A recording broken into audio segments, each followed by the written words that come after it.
Welcome to Setnotes. Today we're exploring the captivating world of visual storytelling with renowned production designer Marco Puig. From music videos to collaborating with industry giants like Megaforce and David LaChapelle, Marco's journey reflects his remarkable talent and unwavering dedication.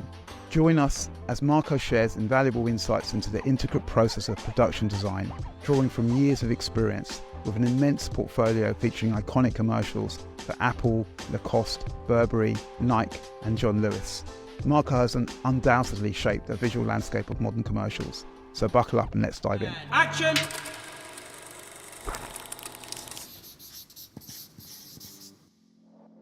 We both started quite young, didn't we? I mean, what age were you when you... So I did this weird thing where I started writing down, because, I can't remember dates. And I've got it at 1996-ish, 97.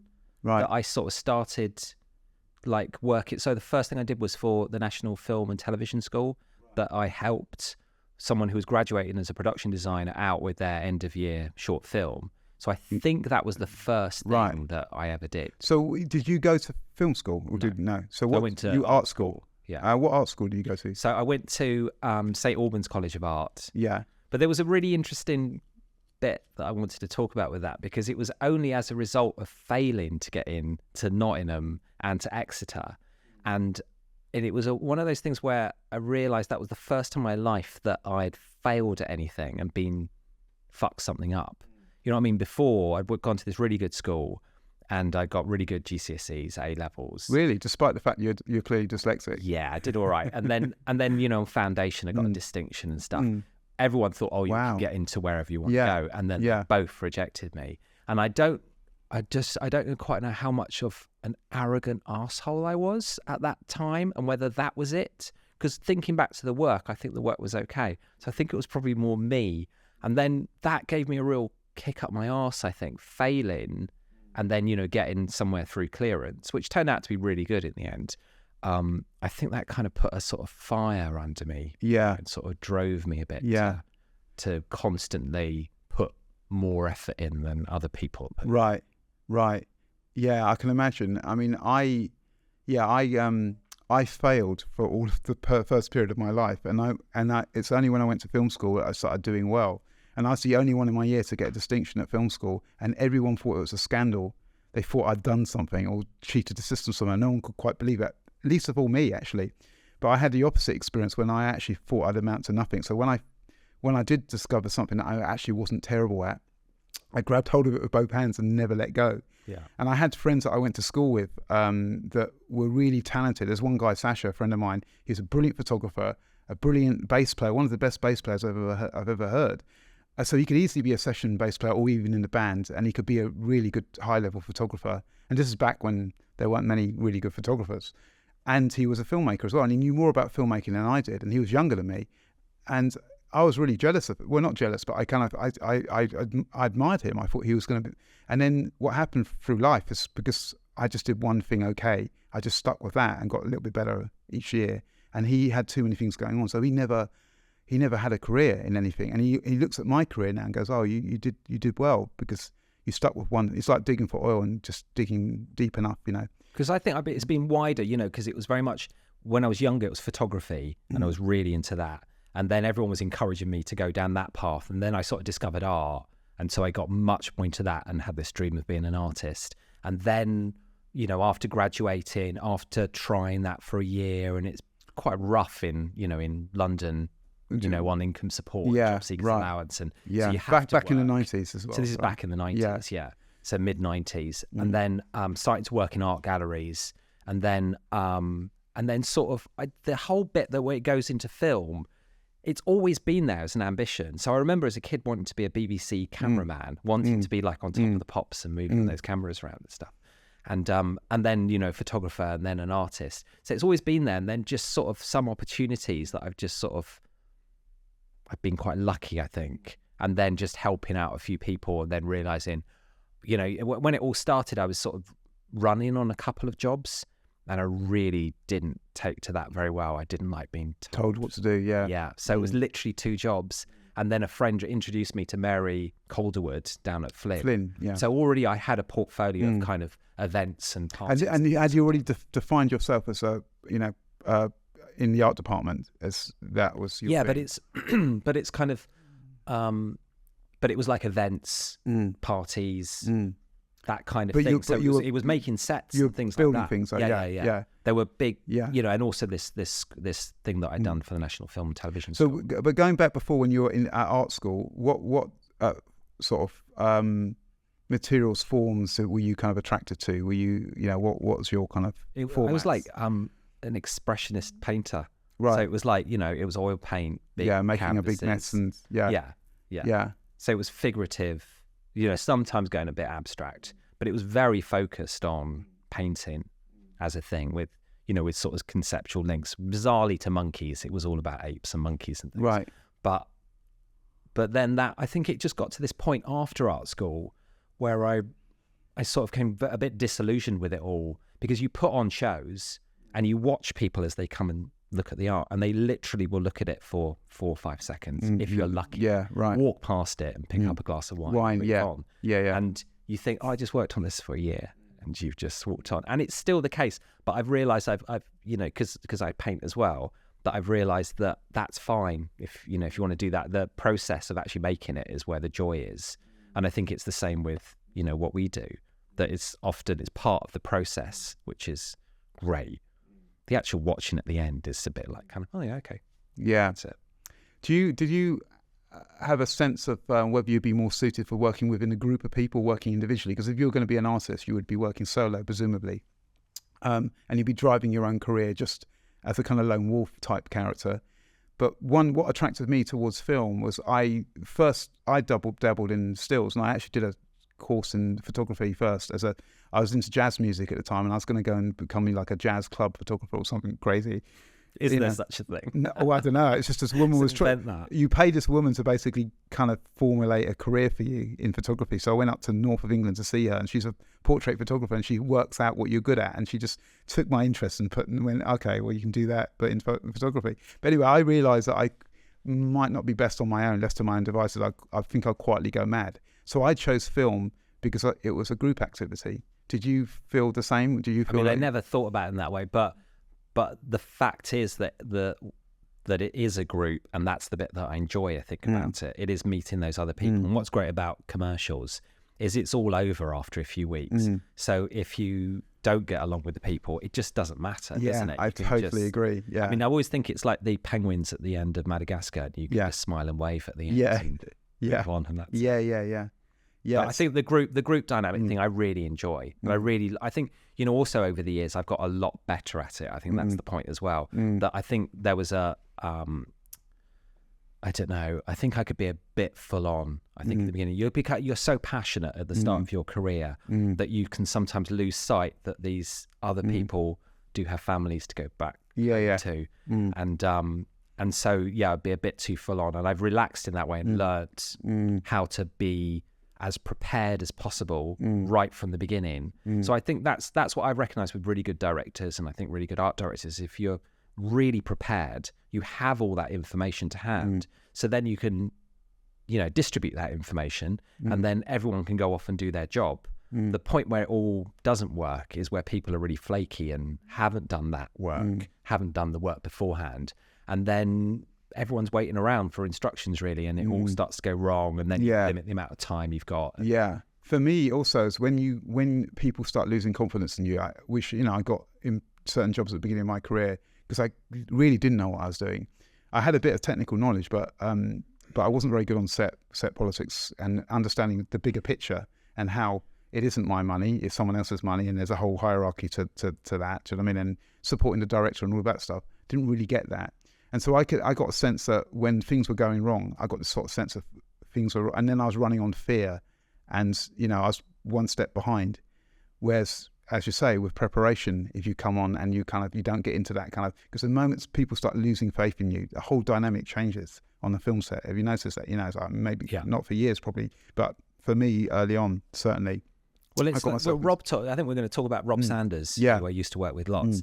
He taught me about this idea that we used to prepare a Bible. So this is before really Google and Google Docs and Dropbox and everything, that we would go abroad to do these jobs that were of a certain size. And this is after 2001. And And we would literally have this book that we'd spent a week or two back in London preparing, and it had the answers to kind of everything in it. And I still do that I still do mood boards. It's the first thing that I'll do at the beginning of a job. And I'll spend a long time on them, like a few days, putting them together. So there really is, when you look at them, there's the answer there for everything. So like, what should we put on the windows? And there's the photo with blinds on the window, and they're painted yellow or whatever. There's all the details there. But what I've found is that clients and agency, and often they don't actually recognize the importance of those mood boards. They'll look at them in a really cursory way and go, oh, they're nice, and pass it on. And then it'll be 2 weeks down the line later, they'll go, oh, we don't want it like that. And it's like, but it's all there in the mood. Literally every photo in the mood board has a yellow wall in the background. And now you're saying you don't want a yellow wall. So what's the point of doing the mood board? But I think people don't value how incredibly important that first research bit is.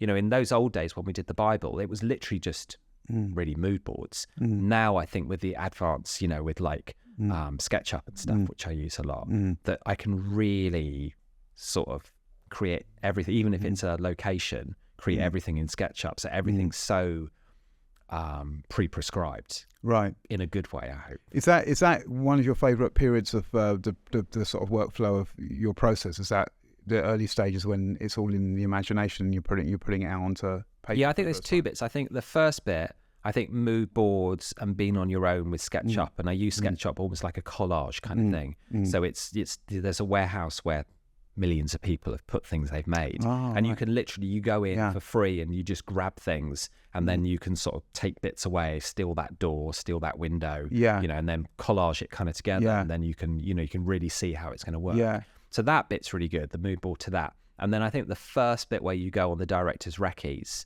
where you see the location for the first time, is really exciting. It's going back again. And do you always demand that you go on the director's recce's? Because I don't always get to go on the director's recce's. I get brought in at a later stage. Mostly, yeah. But you get to go on the director's recce. I think it's so important. I agree. It's my eye. It's so often you'll go to and they're dismissing a location. You're going, but look, if you just turn around and do it there, and we build a wall there, or it totally works. Yes, I totally agree. So I think you need that. That thing there. Otherwise it's so much stuff gets dismissed. I mean, looking at your career, you will obviously get onto all of this, but you have I was just talking earlier about this, how you have DOPs, you have jobbing DOPs that basically just go from job to job to job, and they get brought in maybe 2 days before you shoot. They turn up, they shoot, and they move on.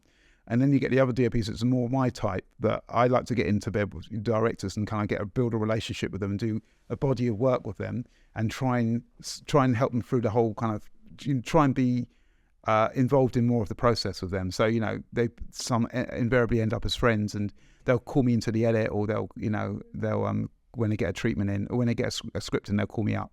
And I love that, because it's like you're more involved in the whole process. But then I think that's how you do better work.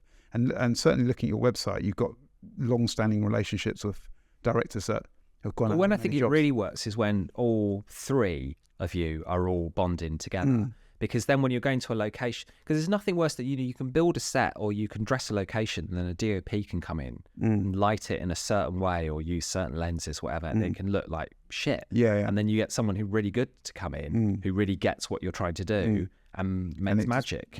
So it needs those three people really to be in harmony. Harmony. Each other. And then it all comes together. When you're all pulling in the same direction, and you're doing it at an early enough stage where you can design it all properly into that, like people, I had a job recently with Simon Levine. Do you know Simon Levine?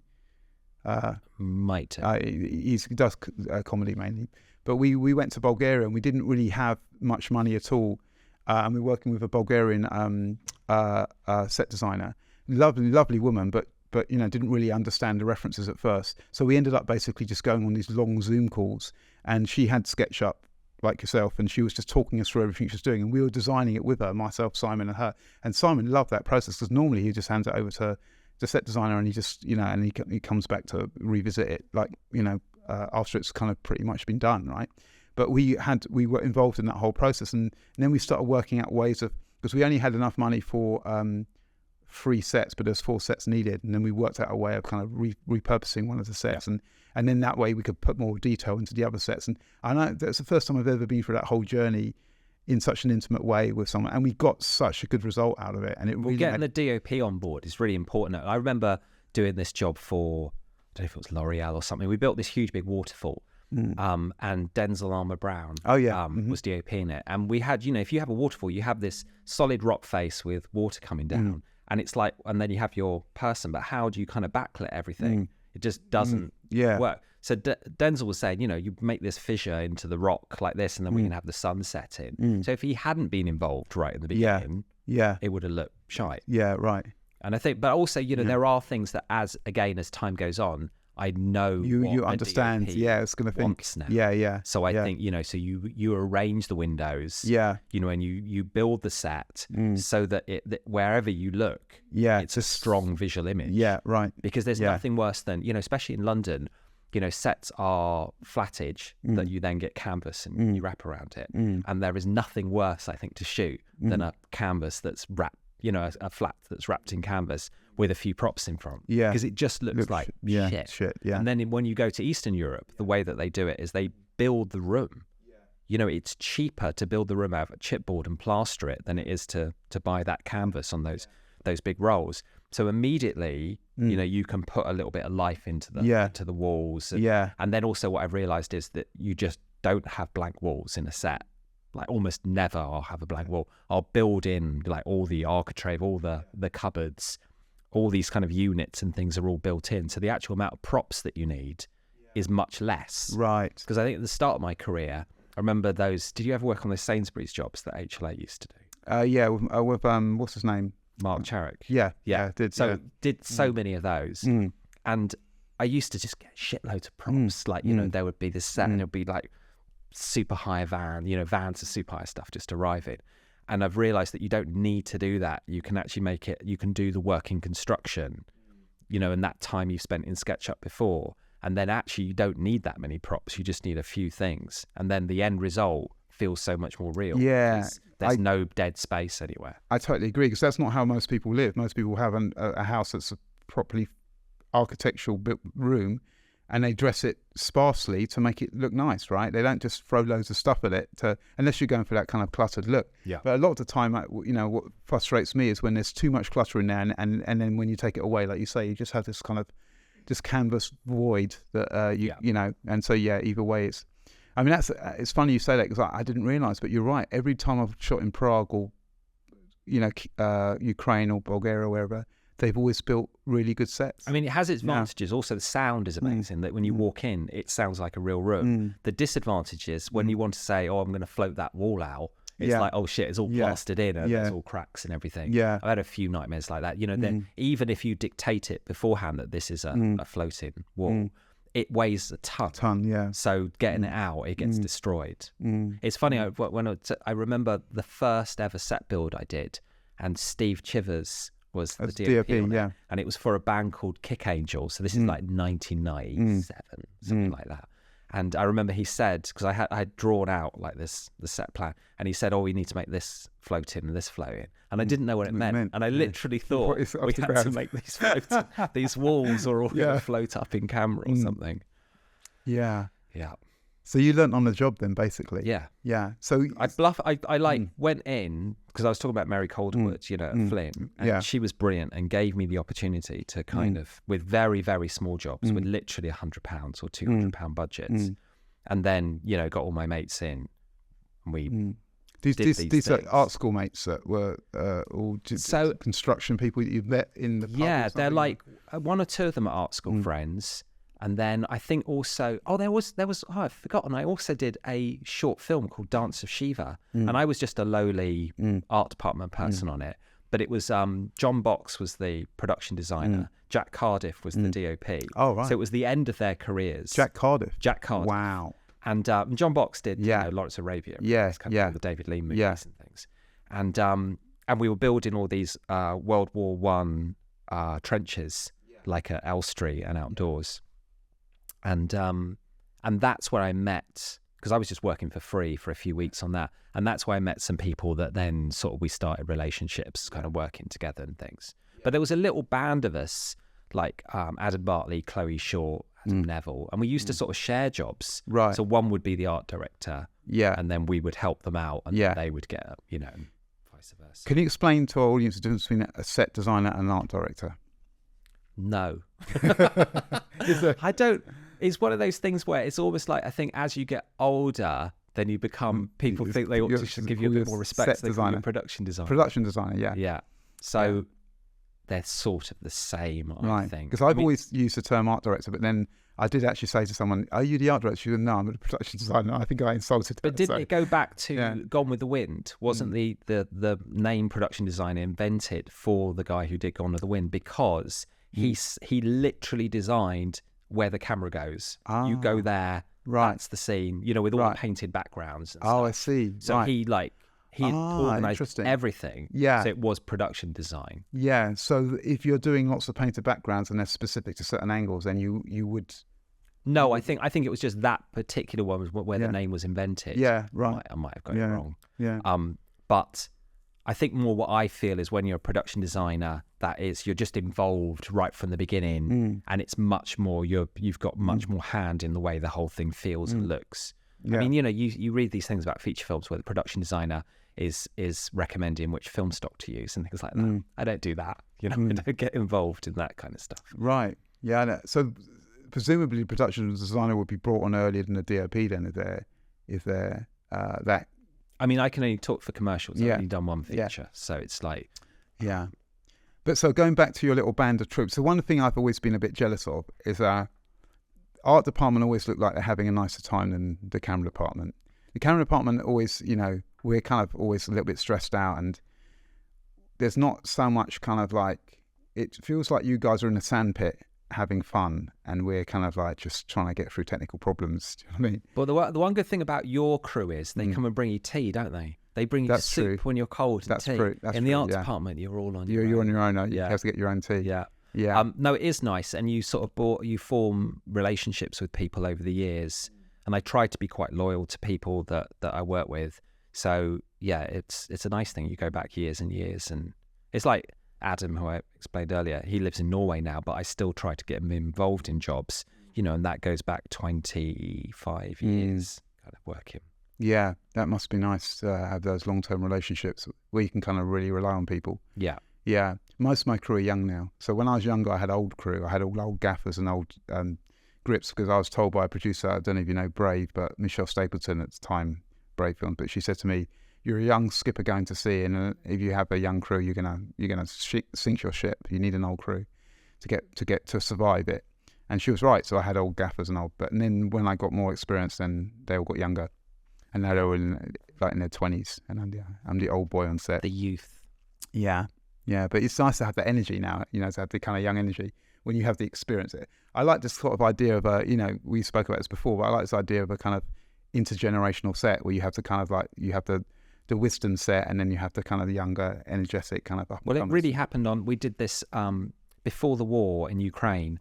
I did a music video for a French artist called Damso, and all the crew, except for the DOP and me, all the crew were in their early 20s. The director, I think, was 21. Christ. And it was amazing because also it was a music video and not a commercial, so there was a lot more freedom what we could do. But when I had an idea, it was just like, we can do that. Yeah, so literally we built a set, and I went, well, we're building a set, why don't we burn it as well? And so it was the next day, there was the set next to a woods, and we were burning it with the fire engines there. And it was just quite exciting, and it was exciting for everyone, I think, that you sort of also know as you got more experience that you can push things a bit further, and how to push those, and what's possible and what's not. Yeah. Where you fall off the cliff and where you kind of stay safe kind of thing. So if you were burning a set, would you build it a certain way knowing it's going to be burnt? That was the thing about Ukraine, like we're talking about. It's real wood, so it's fine. It's not going to be toxic. The only problem with that one was that the fire brigade who were there were overzealous, and so they put it out. And it was they put it out. I mean, it looked fantastic.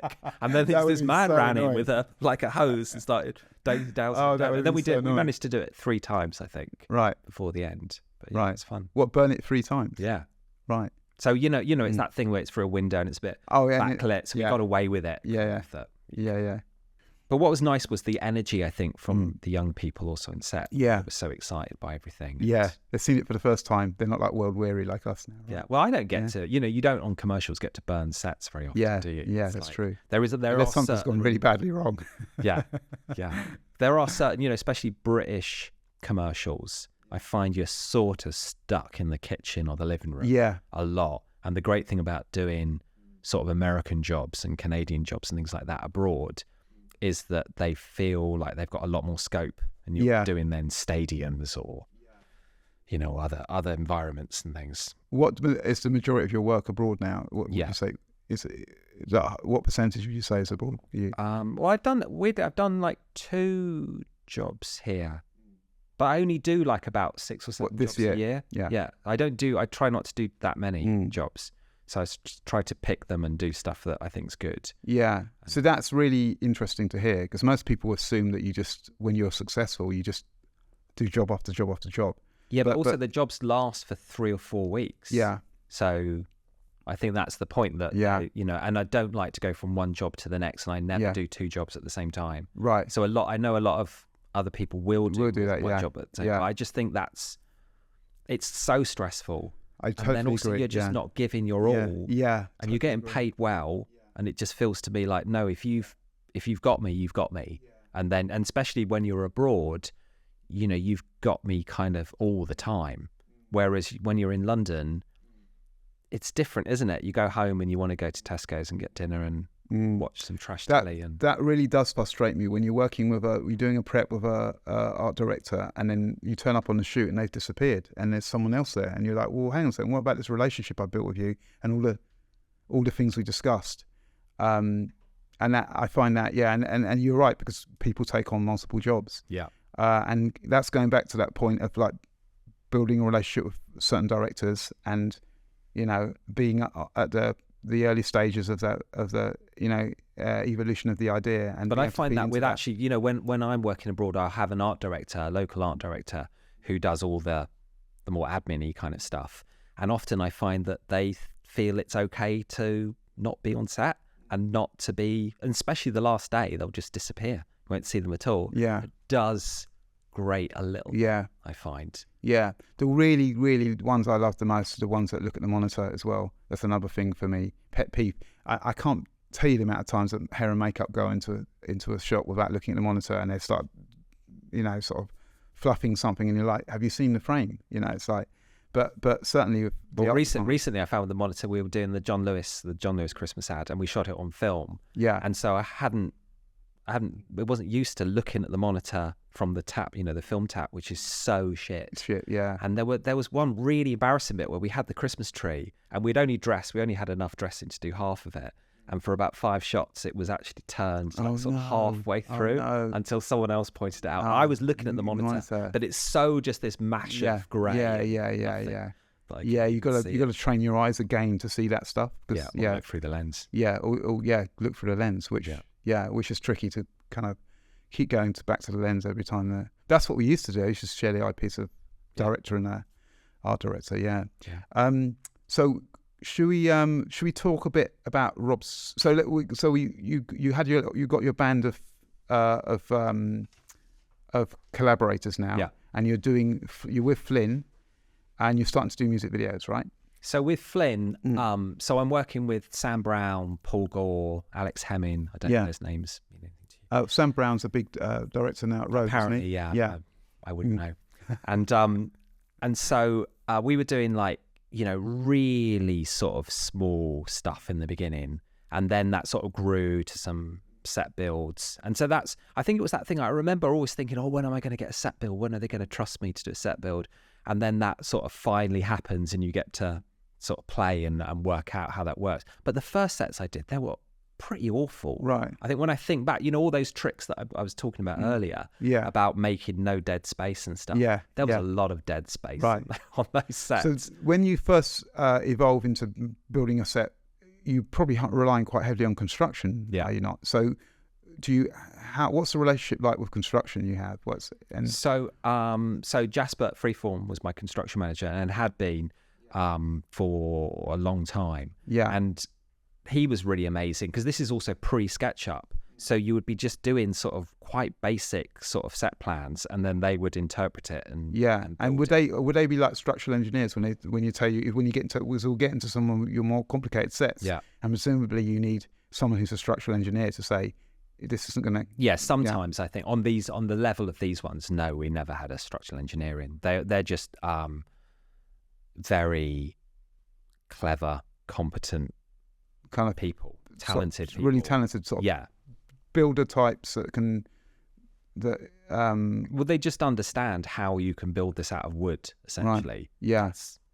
So the materials majority wood, is it that's set? Yeah, I think also what I was going to say is that because in London also the way you would design it is that everything would be in sort of 4 foot by 8 foot flats, and then you have 2 foot by 4 foot, and then you have like 10 foot high flats. So you have these set flats that they have in stock. So if you design your set to work on those, then it's a lot cheaper because then you don't have to make special frames for it. So that's the way you kind of do it. You work in these sort of 2 foot increments. And then they make, one section of it, like with the door and the window, and then they stretch the canvas round, cut the canvas and pull it round, staple it, and then put it up and paint it. That's the London way of doing things. Yeah. And they're not reusable. Isn't there a place that you can reusable? So the canvas is reusable. The canvas isn't reusable. No. Right. So the frame is reusable. Yeah, the flattage, each 8 by 4. Yeah. So the canvas, for each job, the canvas gets stretched over and painted. Yeah. And then at the end of the job, the canvas gets ripped off and it starts again. Away. Yeah. Okay, that's interesting. Yeah. So with the London building companies, with the companies you hire the flats from, do they provide all of the detailing and everything? Do they provide kits for that as well, or is that something that everything's made bespoke? I'm just sort of thinking back actually, because the first big build I did, we didn't have enough money. I think we had 10,000 quid, and it was the size of the biggest studio at 3 Mills, like a maze, like in a huge big maze. And so I think I found Leavesden Studios had a load of metal framed flattage. Right. And then I hired everything that they had. Yeah. And then I lived at my studio, and there was some people downstairs who did construction for like playgrounds and things. So I got them in, and then we put all this stuff together, and then we had like tons and tons of sand that we covered all the floor in, and then covered them with polystyrene. And I used to do this trick, like when we had no money, of going to what was the lighting company called in those days? Panelux. Yeah. Maybe AFM. So they used to lighting. Chuck, the 8x4 polyball. Things. Yeah. They used to chuck those out. Yeah. Like masses of them. Yeah. And so we would go there with a van and pick up like 20 of these sheets. Yeah. And then cover them in plaster of Paris, and then sort of then stick them onto flats. Yeah. And it would just be an almost free way of doing these big sets with really interesting texture on it. Yeah. So I used that trick for kind of years, really, to kind of like just make something look.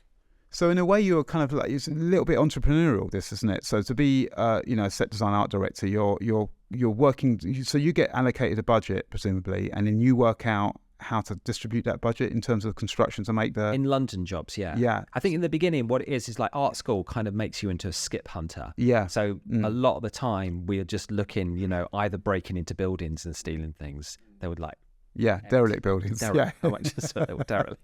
And then going to skips and taking things and then making stuff out of that. So I think that kind of that thing that culture kind of culture is you continue on when you have like a few hundred you become pounds, thrifty for a few hundred quid. It was like on that first ever promo that I did, the thing that I remember that Mary was impressed by that then got me back to do other work was I got a old dead Christmas tree from a skip and then put a builder's that really thin plastic sheeting out it and you only see it a moment in the film, but it's like, oh, there's a set dressed there and we did it for £2.50.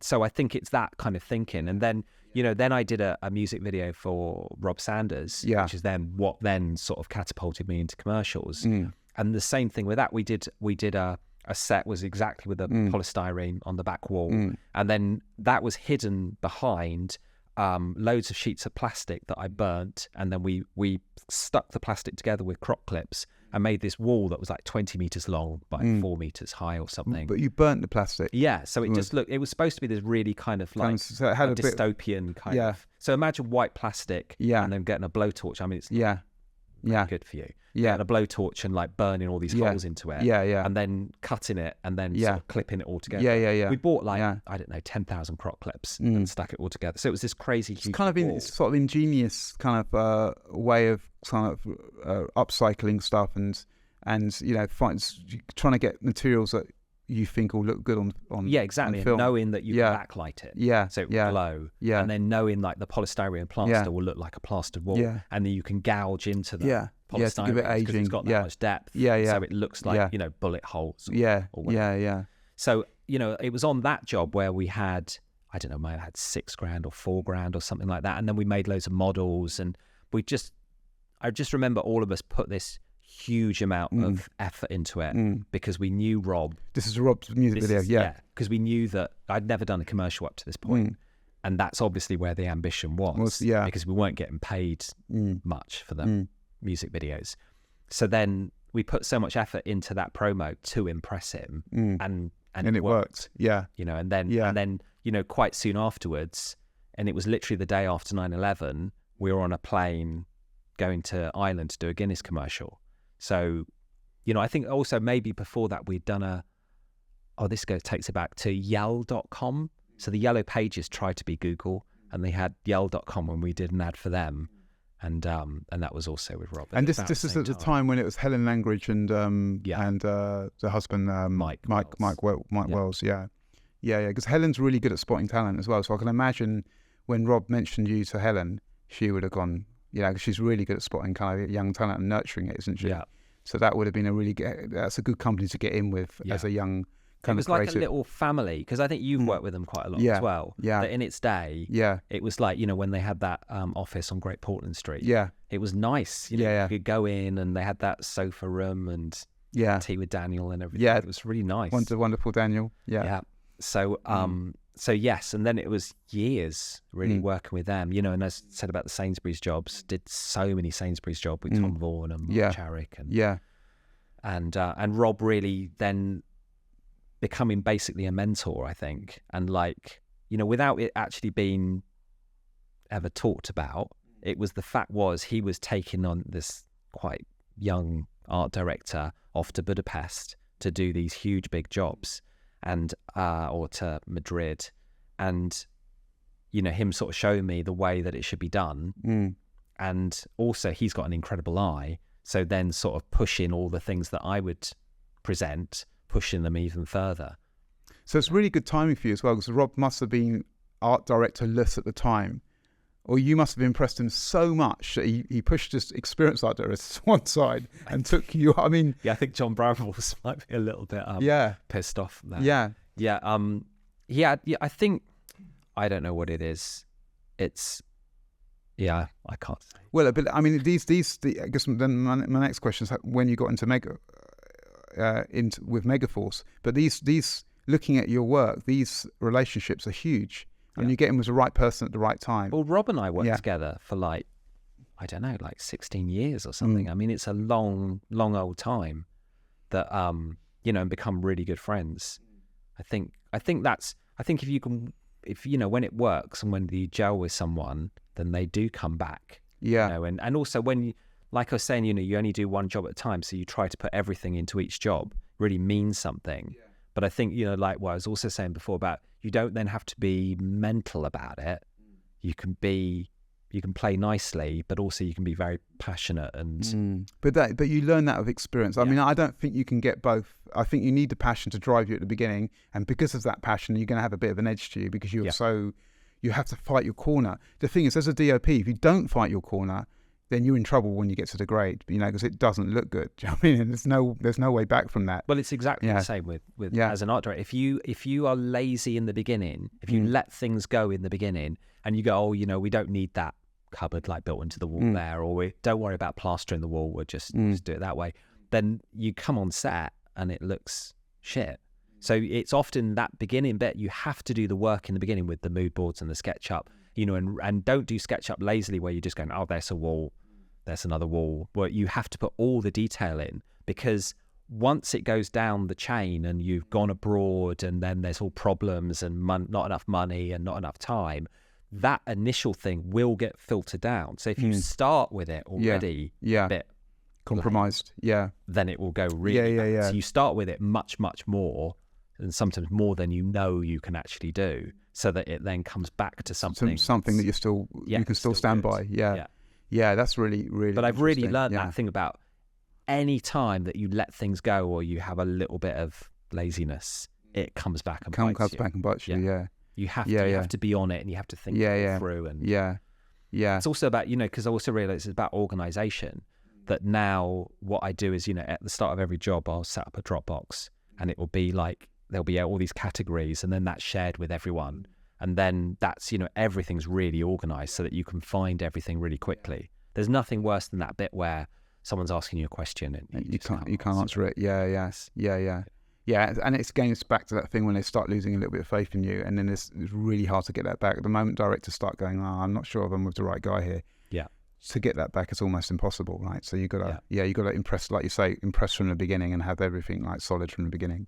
That's a really good tip for everyone out there.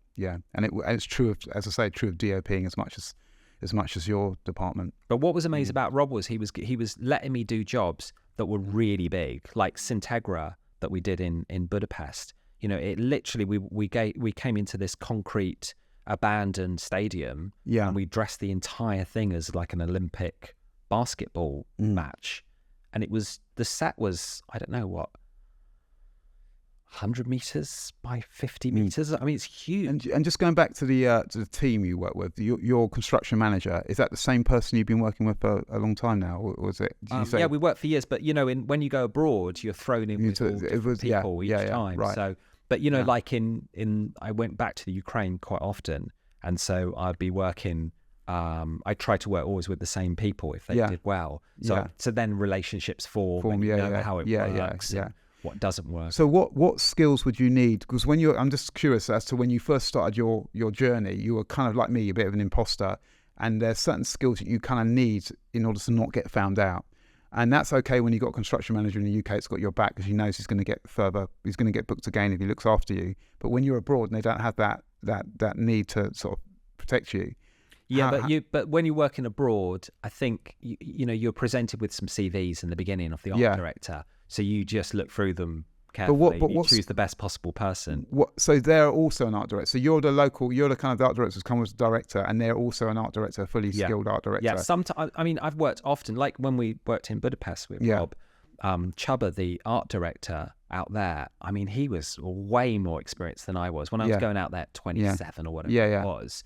And this guy had been through 7 years of film school under the Soviet kind of regime, could draw just so beautifully, made me look like a complete idiot, but you know, was so humble and so brilliant. And again, you know, working with someone like him, all it did was just elevate you.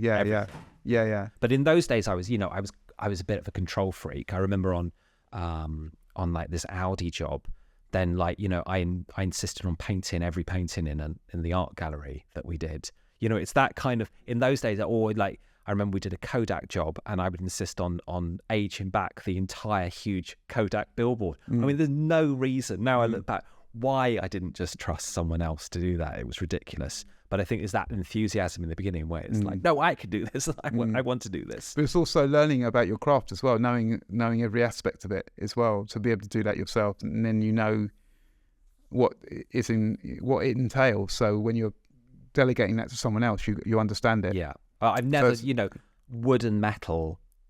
I know that there are people, construction managers, who are way better than I am.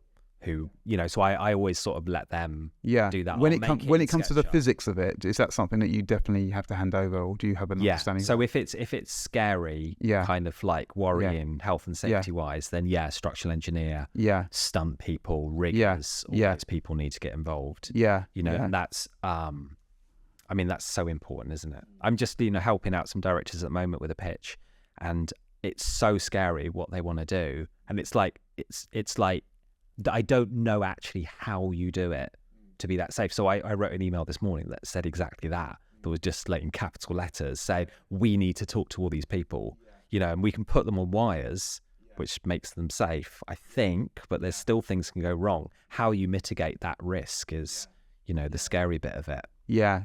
Well, it's really good. It's like that Dunning-Kruger. Sorry, maybe I was talking to someone else about Dunning-Kruger. Do you know Dunning-Kruger? I was actually talking to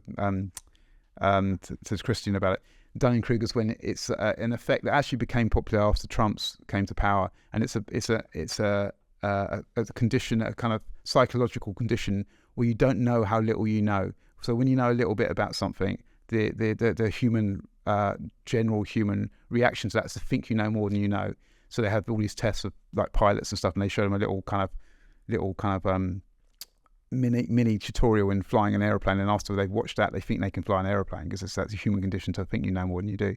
So that's kind of like useful as you get more experienced in filmmaking. You understand how wrong things can go, right? So it's like you start off with a kind of a bit of confidence, and then as you go, you start your confidence actually. So as the confidence spikes, then it drops down, and it starts coming back up again. It's kind of how it works with a skill. But it's also amazing. I've sort of learned how much I know and take for granted. Like I was on set about a month ago, and we were doing this very simple shot of like a piece of cartridge paper with watercolors kind of going blah blah blah blah on it, and the post guy wanted to put a tracking mark on the paper. And it was just like, well, no, that if you put a tracking mark there, obviously the way that the paint will sort of dilate around it will now change because of the tracking mark. But they didn't know that. And it's just all these things you take for granted as like working in the art department. That I think you're just coming at things from a different point of view. I always think it's a little bit like Star Trek, that you have on the bridge like your science officer and your captain, and then you have your navigator. You have all these different people who have their different skills. Yeah. And what they say is all like kind of, oh, that's kind of new, because the other people don't know it because they don't invest their entire life in that way of things. Yeah, that's very true. I think that's why I'm a big Star Trek fan. Right. Okay, that makes sense. Yeah. Yeah, specialism, the specialism of But isn't that what's wonderful about set as well, is when you get those amazing specialists together, and it is like the Starship Enterprise. It's like all those people that have invested so much time into what they do, all coming together and working together to then kill Khan. Yeah, to kill Khan. Yeah. Yeah, it's creating that magic. It's like a kind of traveling circus, isn't it? Where you kind of all come together and you create magic, and then it gets disbanded somehow, and it's sort of it's a spike of kind of creative energy. And when it's a perfect storm, and you're working with a director and in my case an art director or production designer that you really can vibe with, and you think, that's when I get the tingles. I get a kind of it's also when you're allowed to. Yeah, I think that's the other thing as well, is when you have a script that's really good, and then also an agency who are willing to go, and a client who's willing to let you, fly a bit with it. Did you find that frustrating early in your career when the ideas were great, but then you got shut down? It was so awful. I remember often saying to agency, when they would like sort of tell me to change something, I would say to them, "You're wrong." Like literally I know what you're saying, but you're wrong. Yeah. And like as a tactic, it obviously completely fails every single time. Yeah. And I've learned that actually the best thing to do is to say your piece and say it once, and then if they still want to do it their way, you just smile and do it their way. Yeah. I think the important point is you've said it once. Yeah. So they can take that information or not. But there's no point getting emotionally attached, I think, to it. And that's part of the trick, isn't it? To be invested in the project where you really care about something, but not allow yourself to go mental with it. You know, like the Big Brother house where everyone goes mad. And it can be like that on set, can't you? When you're away with people for 4 weeks and you're constantly talking about this one thing, that then emotions and everything can go completely mad, like not like real life. And you can be, you can end up getting so upset about a green vase on the shelf or something like that. And then a week later you're going, what was that all about? I really have to watch myself on set, because I'm not naturally, like you probably, I've never been involved in a corporation. So I've never been in an office environment where I remember once going out for an ex-girlfriend of mine who was a lawyer, and she said to me, "You would survive a week in my law firm, and you wouldn't even survive that with the way you are as a person." On a film set, we're kind of allowed a little bit of eccentricity. Yeah. If you're talented, I think if you're talented, you get away with a bit more. Way more in the past. If you're talented, you get away with, as we could probably talk about, but less so now. But still, for me, the hardest thing to learn was the set etiquette and the kind of the emotional maturity of being able to hold my thoughts and feelings in, like you were saying earlier about not talking over people and not kind of having an outburst because someone says to you that the green vase has to stay. But it's also about tactics, isn't it, as well? And there's really weird things, like agencies will sometimes get fixated about things like the colour of a sofa. And then you actually realise, this is fine. Let them. We can spend 2 weeks where there's all these back and forth about one sofa, but they're not talking about the colour of the wall, which is going to be in every single shot, or knowing which battles to fight, sort of thing. Yeah. Exactly. Let that go, because then I'll get that back, kind of thing. Or I'll maintain that. Yeah. But I find the sofa thing is there's a sort of madness. Yeah. They always seem to get fixated by the sofa. Do you think it's because they can relate to that? Everyone has a sofa. Everyone has a choice of sofa. Because I always find with lighting, they leave me alone. They don't tend to kind of get too involved, and when they do, I know it's trouble. Yeah, I mean, it's the way that they often have a go at costume, isn't it? Yeah, because they always. That's right. Yeah. But what I find is there's also there's something with British jobs which I've noticed in the last few years is going wrong. I think and these can be jobs abroad as well with British clients, where and I think it's all linked to the economy, the whole way the country's been run at the moment. Is there's a lack of confidence. You do like a Canadian job, an American job, and there's a level of trust and there's a level of confidence involved where they've hired a really great director and then they let that director run with it. Whereas with British jobs, there's a micromanaging because there's fear at the heart of everything. So their whole decision making of these people, who often have to report back to someone else in the office who's not even there, is based on fear that they're going to get sacked or they're going to get told off. And it's not based on, hey, this is an opportunity to make a creative, visually arresting thing.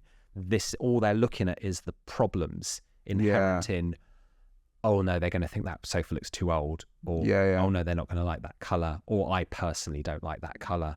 All these things that are irrelevant. And you don't think that happens as much abroad then? You think it's a UK phenomenon more so? I mean, obviously we've both seen it and things, but I've noticed with British jobs, and I think it's also, I noticed after the 2008 financial crisis, there was a distinct lack of confidence, and all the jobs became kitchens and living rooms, became much smaller in Britain. That my career kind of has done that. It's had these sort of these peaks and troughs, and you can sort of look at it with the economy and how advertising is linked to the economy. And how that's very interesting. Yeah, but I do think that there's a distinct problem in Britain with the way that what agencies and clients think their role is on set, whereas I think that what you need to do is choose a director who's amazing, who suits your brand. You then explain very clearly what your brand is, and then you let them fly. And then the end result is something really good. Micromanaging every tiny detail is just, all you're going to do is demotivate everyone around you. That's right. And make this thing that's meh. All of the kind of like creativity's been sort of sucked out of it in a void. So should we look at some work now? Should we talk about Rob Sanders? So are these plastic flowers or real flowers? They're all real. Really? So this is in Thailand. And it was for orange, a French. It wasn't the British orange, it was the French orange. The French orange. And so the idea was, it was just about, so the creative apparently had written it when he was in a cab on the way to the client. So literally he wrote the idea, it's a world full of flowers. Wow. And then Rob flew with this idea. And what's interesting is that we shot a lot of stuff. We shot a lot of night things as well. And there's so much footage that doesn't make the cut. But when they saw it all, apparently in the edit, they were like, oh no, it has to be sunny and bright and hopeful, I think.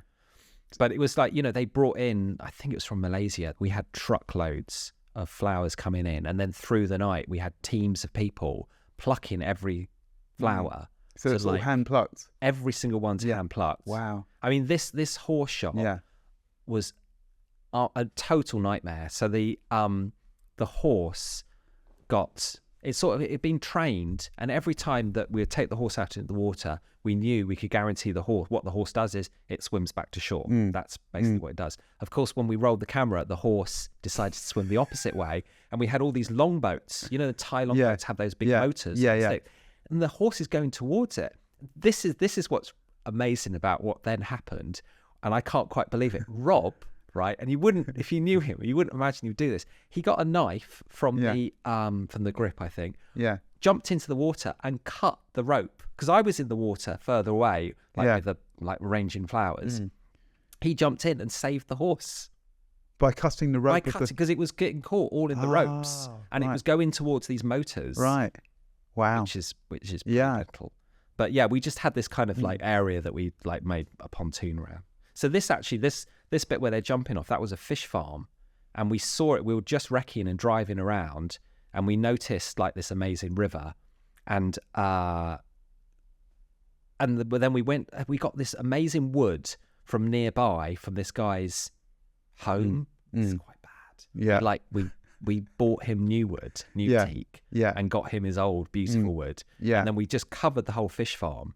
With the wood to make this pontoon with the kids jumping. Yeah, it's that thrifty thing again, isn't it? It's looking for opportunities. It's that skip diving in. But it's also knowing that you would never be able to age wood back in the way that was. Yeah, so it looks so beautiful. Yeah.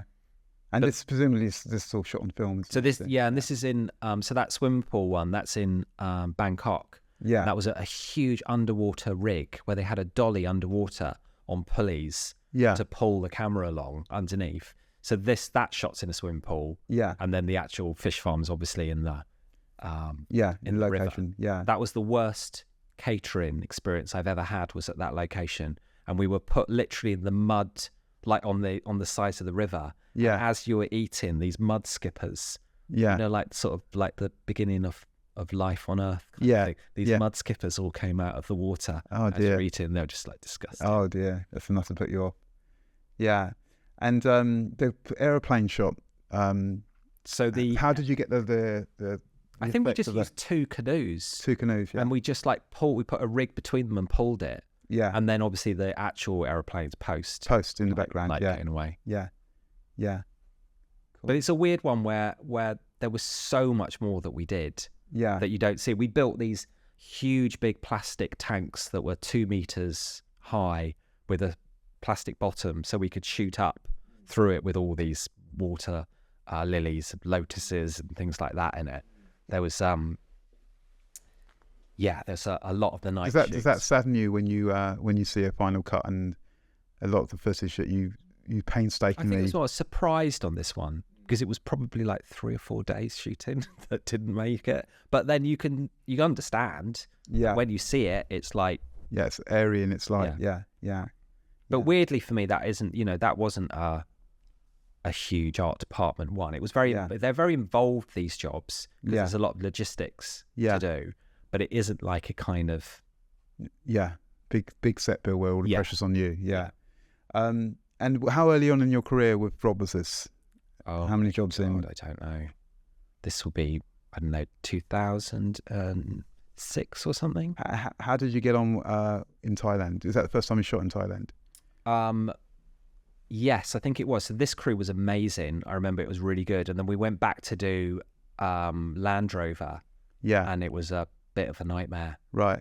And it was the art director, I think. The problem was also it was through a translator.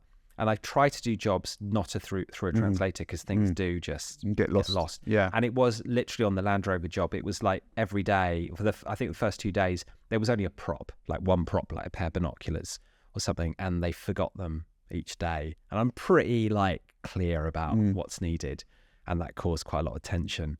But it was also it just felt, the other one felt, it went a bit mad, that job. I remember we were at a Bangkok market, and there was a shot that I don't think made the cut where we built all these meteorological equipment, And again, it goes back to that thing where obviously we can't get real meteorological equipment, and it wouldn't look like what we needed anyway. So we went to like a midnight market where they had all this electronic stuff. And I was literally going around saying, buy that. And then you just sort of screw them all together, put them on a tripod and work it. But I remember going to that and just, it was getting so mad with the art director that I did think it was like a Big Brother, or some sort of hidden camera kind of thing or something, because it was, it got to a point where I remember he said we needed to dress these windows.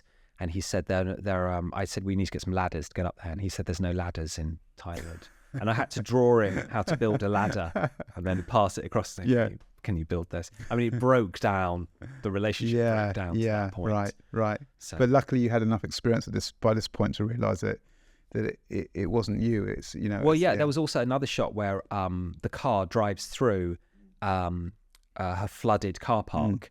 And the reason that Rob had come up with that job was because we were here like a few months before and it flooded and we saw Bangkok flood. Amazing. Yeah. And so we had this area all flooded, and then we had like about 100 fluorescent tubes over the top to make the light for it. And I went, as an art director, you go to the set earlier than the others. You sort of bunny hop, so you're there 5 hours before to check everything's okay, and then the main crew comes along. And I just sort of said, oh, these are all earthed, aren't they? This is all safe. And they were like, no. And I said, well, what happens if those fluorescent tubes fall into the water? And it's like, oh no, we all die. It's like, okay. Yeah. But also, like, even on this job, I remember with the horse, we went down to the south of Bangkok, Thailand, flew to the jungle, flew to this reservoir that was incredible. And we got taken there. It took 2 days to get to this point, this incredible place. And we said, well, how does it work? How do we get the horse in the water? And they said, well, we have the pontoon, put the horse on the pontoon, and then we go out. I said, well, what happens next? And they said, well, we push the horse off the pontoon. And I was like, okay, I mean, that's bad. Yeah. But then I said, well, what happens next? How do you get the horse back? Yeah. And they all just went quiet because we would be a mile out. So the horse would drown after we got the shot. Oh, that's so we terrible. literally, I remember Rob just turning around and we just got back in the car. Just like, we didn't even go out because it was just like, oh, this isn't going to work. Yeah. Okay, let's get the next one up. Let's get Volkswagen up. So this is in Madrid. So this was quite a joy, this one, because it was like Rob also often did those vignette based ads, which doesn't happen too much anymore. Yeah. So it is literally like they're just sets. Yeah.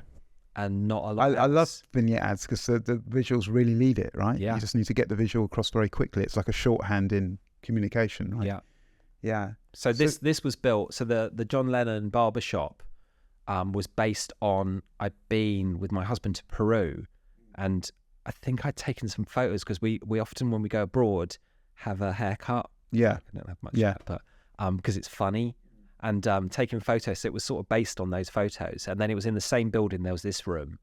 But it goes to that point, like the boxing gloves in the background. I stayed there over a weekend and painted those myself. Oh, really? Because I think it was like, oh, we don't have enough money for a senior painter. So you just kind of... And who did the tattoo? So that was an actual tattoo, a Spanish tattoo artist came in and then did it all with airbrush. And he did it in like 4 hours or something. Wow. I was incredible, like his work. Yeah, I mean, it looks really authentic.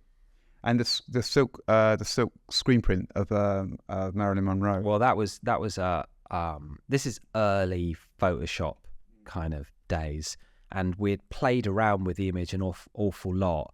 And when it printed, it was quite there was a lack of contrast, like in it. And I remember being really panicked when we put it up because it was like, shit, this doesn't work. And of course, in TK, you just go, it's like, it's absolutely fine.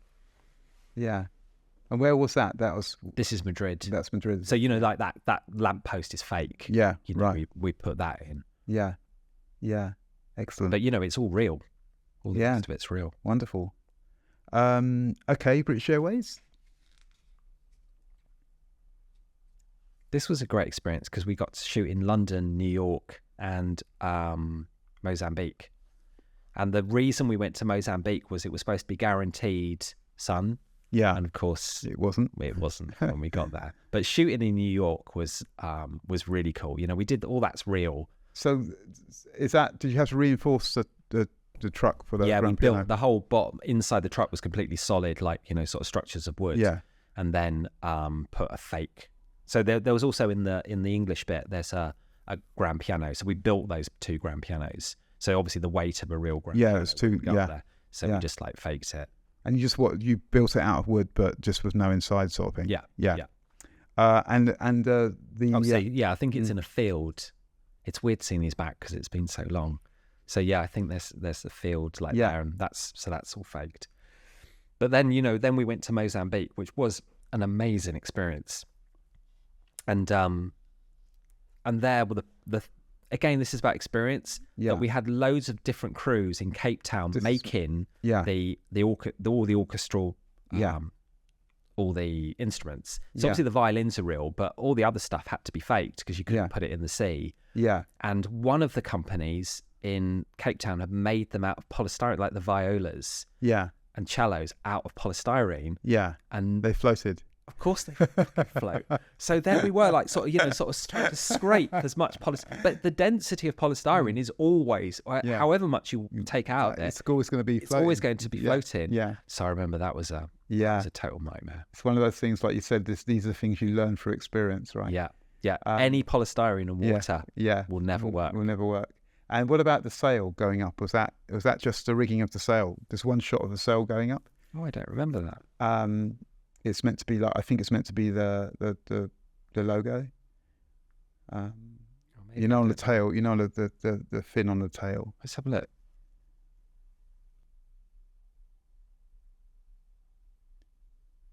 So this road that he's on, do you see it's a little bit bump? That's just a, it's just about. But that road, it was too bumpy, and so we had a whole day that I was there with a local crew.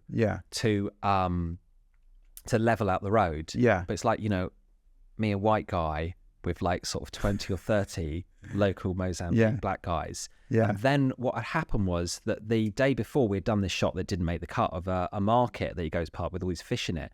So we had bought locally, and we had basically destabilized the economy of this village by paying far too much for the fish. So everyone got pissed that night. And then they came on set, including this JCB driver. Yeah, absolutely hammered. Yeah. And he comes in drunk, and he's driving this JCB, smashes into a palm tree. The whole palm tree falls over in the road. Then we get on our radios that the militias come in, like Mozambique militias, like scary. Yeah. So we had like 5 minutes to move this palm tree out of the road. Otherwise, they would like, well, I don't know what. And they'd hold someone accountable. So luckily we managed. Usually the white person that's got the money, I would imagine. Yeah. So we managed to move it out of the way, and then they came out. And they were really scared. Proper like machine guns. Yeah. You know, on the back of the van. Like, looking at us. I like the cycle of events: overpaying for fish, ending up in someone getting shot, basically. Yeah. But it was crazy. I mean, it was like, you know. Also, the main crew stayed on this island, this kind of luxury island. And pirates came and invaded the hotel because it was only a hotel on the island. And all the hotel guests had to get together to fight them off, to get rid of them. So that happened while we were there as well. Wow. It was like, it was mental. Yeah. Well, I mean, you know, the beauty of kind of traveling abroad and having all these experiences as you do, it's not like holiday experiences, is it? It's more intense than that. It's intense, but also such a privilege because you get to go behind the scenes on these places, and you meet the local people, and you get to really know what how it feels on the ground, sort of thing. Okay, so now we're going to go on to Megaforce. Shall we do Megaforce next? So so I've had a relationship with Megaforce for a few years now, and it all started. A mutual friend of ours, Charlotte Woodhead, introduced me to them on a NatWest job, and it was a weird thing where I think it was Riff Raff, and I got like phoned up, and it was just before Christmas, and it was literally like, you've got 2 hours, 3 hours to design the set. We have to start building this, go approvals and build it maybe tomorrow or the day after. And it was, I remember just being on my coffee table, like with SketchUp, trying to get this thing together. And so I think doing that job, and it was quite a simple thing, but it was building a NatWest branch, and then there's other stuff that I kind of got on with because Megaforce are 4 directors, and they all work together making the treatment, and then they toss this magic coin that they've got, and then you get 2 of the directors on set, dictated by the coin toss. Right. And so then I got to go to so actually the first sort of big job that I did with them was the Apple job that we did in Argentina. The Apple Watch job. Apple Watch one. Yeah. Okay. We'll look at that in a little bit. Which was like such a joy to do. I mean, do you want to look at that one first? Yeah. Should we look at that one first? Yeah. Let's get the Apple Watch up. Yeah. Because that one was, I remember the first 2 days we had to recce water slides. Yeah. So they flew me to Argentina. Yeah. To go in water slides for 2 days. Wow. I mean, only in our job, eh? Yeah. Only in commercials. How good was that? Yeah. So you found a yellow water slide then? You found it, you didn't have the art director? Yeah, which was a bit scary because I've looked at water slides on a few other jobs as well, and they're not easy, to get those in at lead times and everything. It's basically not possible. So the whole concept was that they had this new watch. It was different colours, and they just wanted the entire screen to be filled with primary colour. With each colour. So it was different ideas of doing. So that. Do you want to talk me through? Because I've got some questions here. About the colours. So you go out the green window first, the monochromatic environment, and you go out a green window first. It's interesting, like looking at this job, because I remembered, like, I think I was a bit full on this job because it was Megaforce and it was big and it was Apple. I think I pushed things a little bit too far, which is one of those things that I've learned as time goes on to be mindful of that. I think when you say push things too far, well, what do you mean? It's like there's the shot where there's the green, there's a window and the woman gets up in the beginning and she goes to the green window. So we had designed that entire office. So there are huge walls and all these bespoke things that you don't see, because you literally see this and then you see that. Over there on the left, there's a whole huge office that we designed where I'd been sort of dictating every beetle in little detail. And as time goes on, you realise those things don't matter. The big, huge things like the big green wall, getting the desk right, that's what that mattered. So most of that green is real. That was out of the window, and there was just a chimney there and a wall. And we introduced all those trees. Post did augment it and add. So it was on the ground floor? No, that's on the 4th floor, something like that. So how did you get so that was a post job then, putting You said that was for real? It's real. So we if you look at, there's a big chimney in the middle of a courtyard. We covered the entire chimney. Wow. I think in camo stuff first, and then put all ivy. I see. And then there's all huge trees, and and Post did have to help us because we just couldn't. It was so huge, the whole thing. Yeah, but you said that's 4 floors up. Yeah, it was way up. So you had what, cherry pickers in there with you, just trying to get that. Yeah, just for that one shot. Yeah, it was massive. Yeah, the whole thing, and the fact that there's. You never quite know with like directors like to have not a 360 set. This is the shot we're talking about here. So there you go. You can see down. Yeah. It goes way down. Yeah.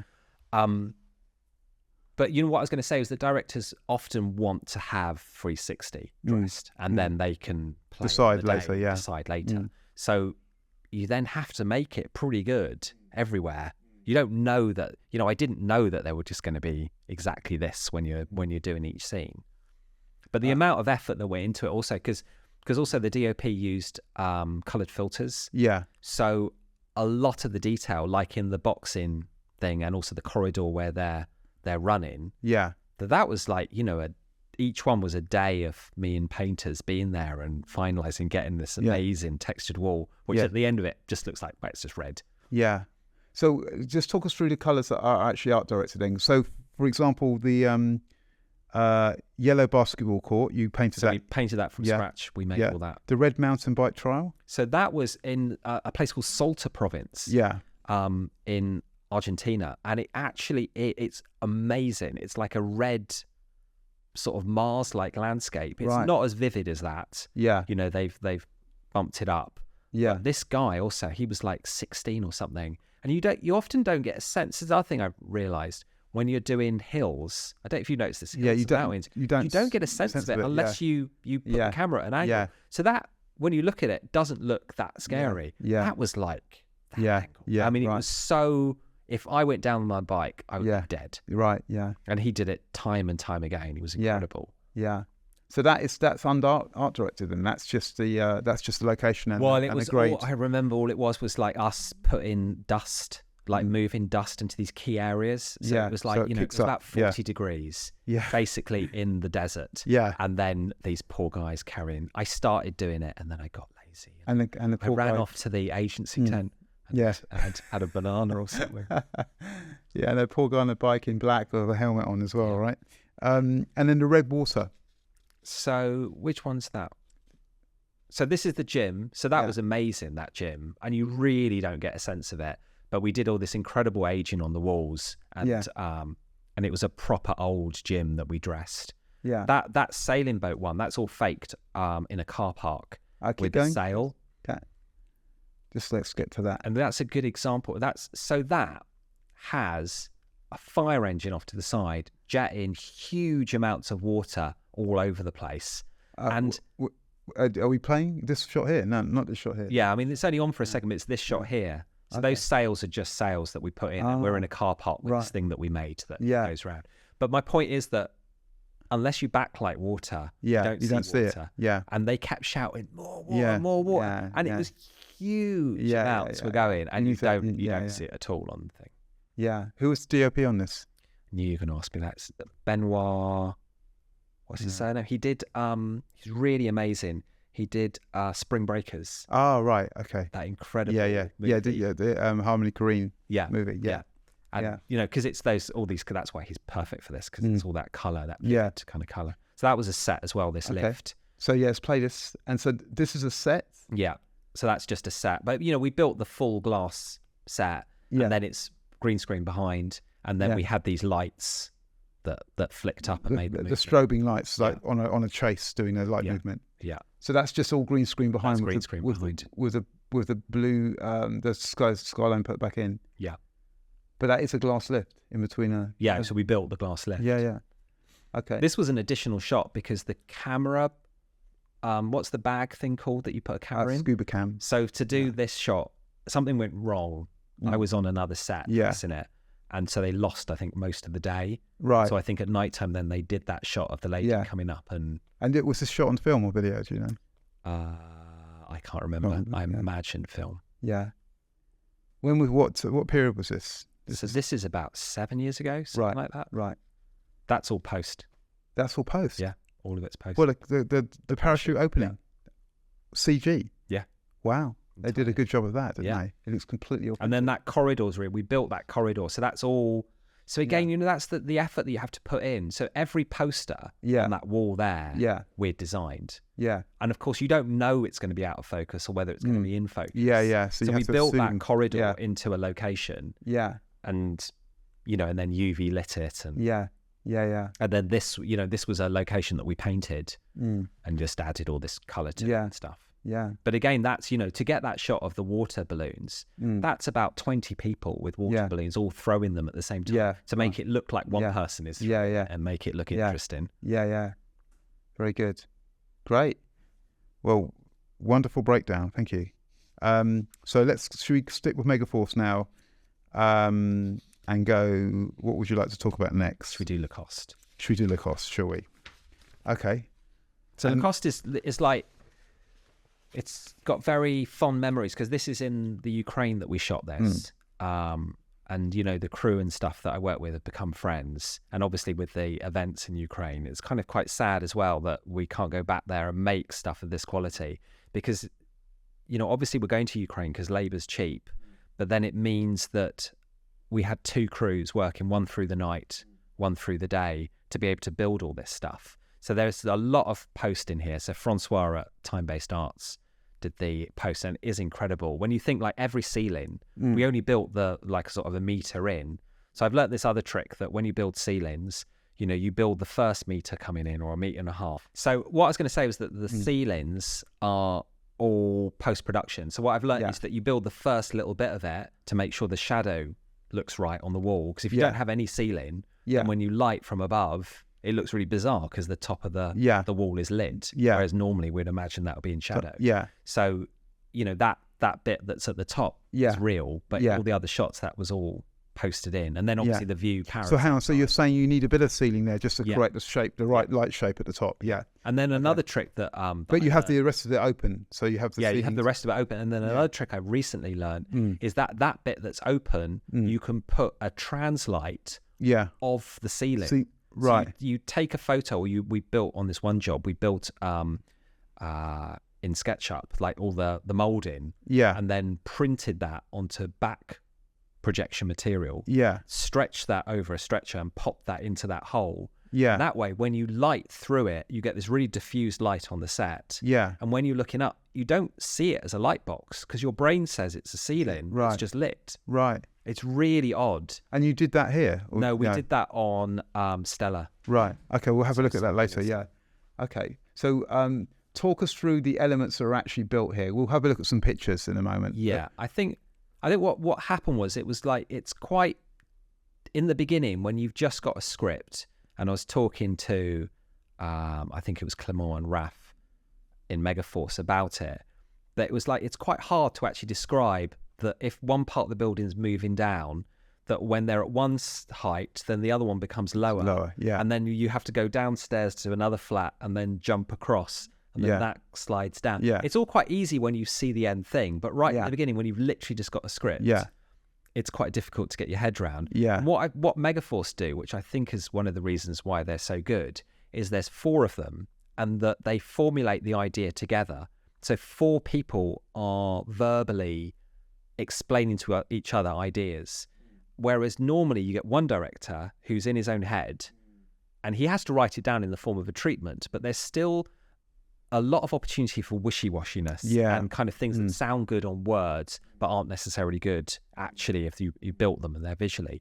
And so I think by having 4 people who are challenging each other, you test it for leaks, you test the idea for leaks, so basically. By the time you've got the treatment, it's already gone through, it's been rigorously gone through, and it's basically gone through the process that you and I normally would have. One director, when you start looking at locations, you go, you've said in the treatment we're going to do this, but that doesn't quite work. That's already all done, so you're already ahead of the game, I think, with them. And then also, Clement took me to his girlfriend's flat, and I was there measuring the staircase. We were literally going, this has to be this style. This has to Clement's the VFX supervisor. No, Clement's one of the directors. Oh, one's the directors, right? Yeah. So they've grown up in Paris. And I haven't. So I can, they've kind of helped me out with what these things should be and what they should look like, and had practical examples of it. But even that shot there where they're sliding through the room. That's flat on the floor.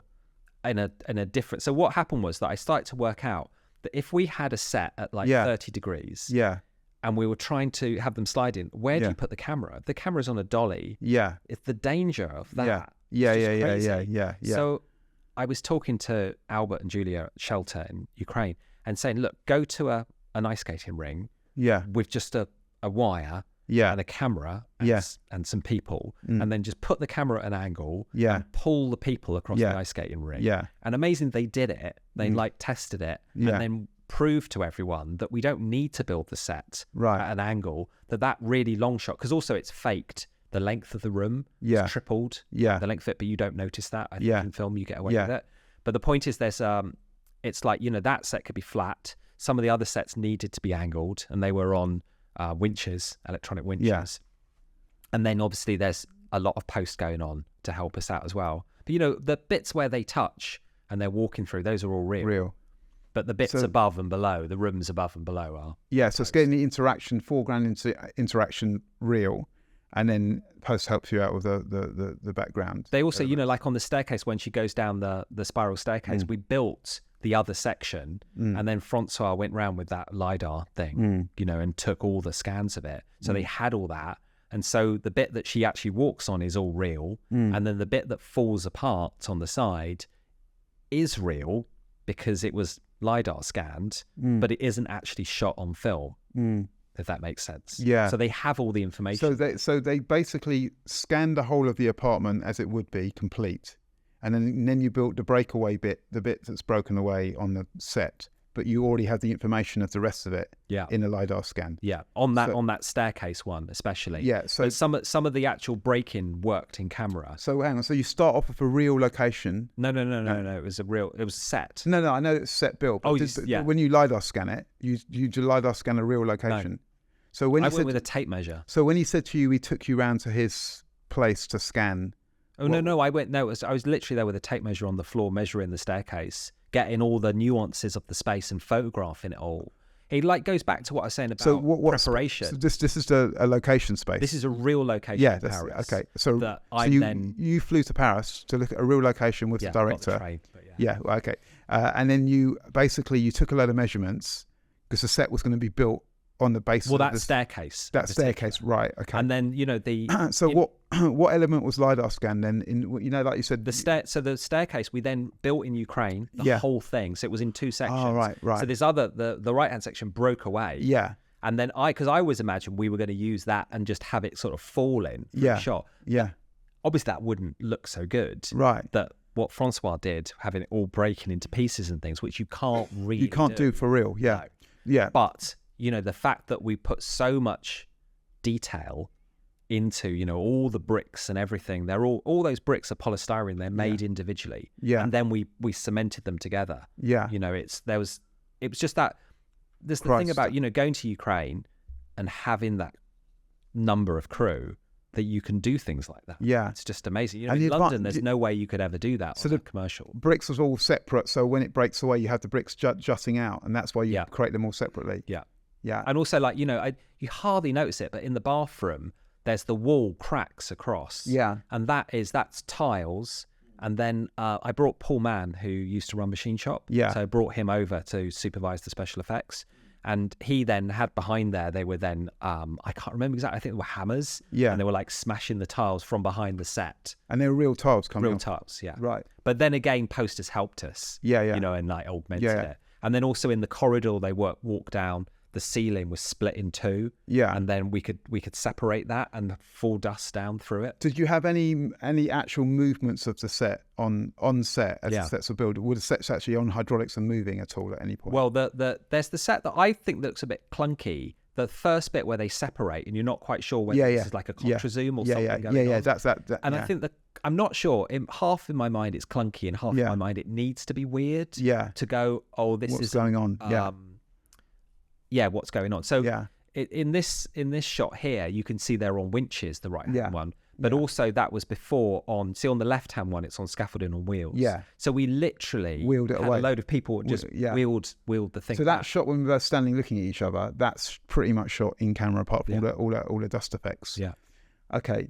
So here you see the right hand side of the staircase. Yeah. That's built for real, but never actually features in the commercial. That's what's LiDAR scanned, right? To give or it might be the other way around actually. So she walks down where the guy is, and then this bit on the left we built as well, But that's so he's got LiDAR scan. So he's got all the correct kind of geometry of that. So when they're building that in post, they understand exactly how it would fit next to the. So there's Francois actually doing it in the photo, but you see what I mean about the bricks. Every brick is made individually. Yeah. Wow. And then you also notice in the building over there the what's that called, the louvre, like wooden louvres inside the wall. Oh yeah. All that kind of level of detail. Yeah. So I had files and files of what do holes look like, what do cracks look like. Because cracks is one of those things that if you just try to draw a crack, it's not right. It looks terrible. You have to try to do it for real or use real references and go back to. So you got really into the sort of structure, the inner workings of a building in Paris at a certain period to really understand how it all breaks apart. Yeah, fascinating. Wow. And so is this one moving there? Is any of these sets moving? So we had them so you could move them in shot. So you could, the winches were, programmable, so we could move it, and then we just didn't need to in the end. Right. And then that's the other thing about, how much can be cheated. Yeah. You think you have to do all these things. I remember doing a job for the National Lottery with Tom Vaughan, and we built a whole pub that rotated through 360 Oh, I bricks. saw that in your right. But the camera was fixed to it. So what you actually see is someone's hair moving a little bit, light moving a little bit. Yeah. Which are all things you could cheat with a machine and, moving lights. Right. Rather than building this 100,000 quid set. Yeah. I remember the worst case of that I ever saw was a director who basically built a 360-degree white cove around an artist on doing yoga, and then we had to do a 360 dolly around this artist, and I remember saying to the director the first day on the pre-light, I said, why don't you just put the artist on the turntable? Yeah. And you should have seen his face. I mean, he was like, yeah, could have done that. Yeah. But a lot easier. Yeah.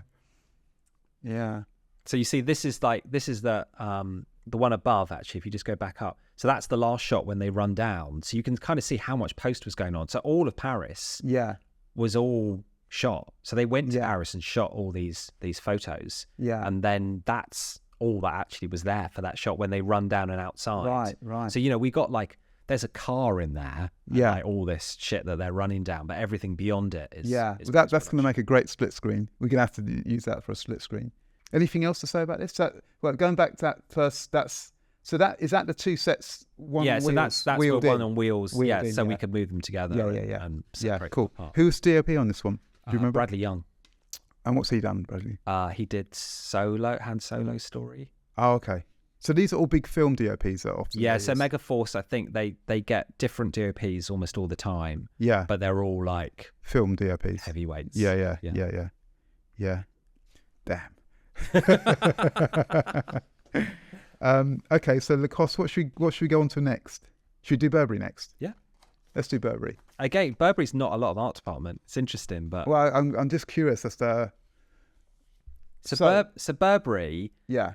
What I love this ad because I think what it does is it kind of like it's like a new Christmas ad. Yeah. And it doesn't have any of the cliches of Christmas ads. Yeah. And it felt to me when we did it. So this is 2020. Yeah. So this is like sort of after the first lockdown. Yeah. And it feels to me like we haven't really moved on Christmas ads since this. Yeah. That no one has I sort of hoped that this would sort of move people on a bit and they would go, oh, you know what? You don't need a Christmas tree or present tree. That you can do something else. Yeah. So do you want to talk us through, so is it Moco at the beginning then? When they're doing a choreography down the street? No. That's not Moco. It's motion control? Steadicam. That's just Steadicam, is it? So So this is built. So we built, there was a shop there and then we built this kebab shop into it. Yeah. And then a few of the first bits of ice is real. Yeah. But you can kind of see when they are real and when they're not. The way that because they sort of go to the floor a little bit too static. They too so still. That crumble.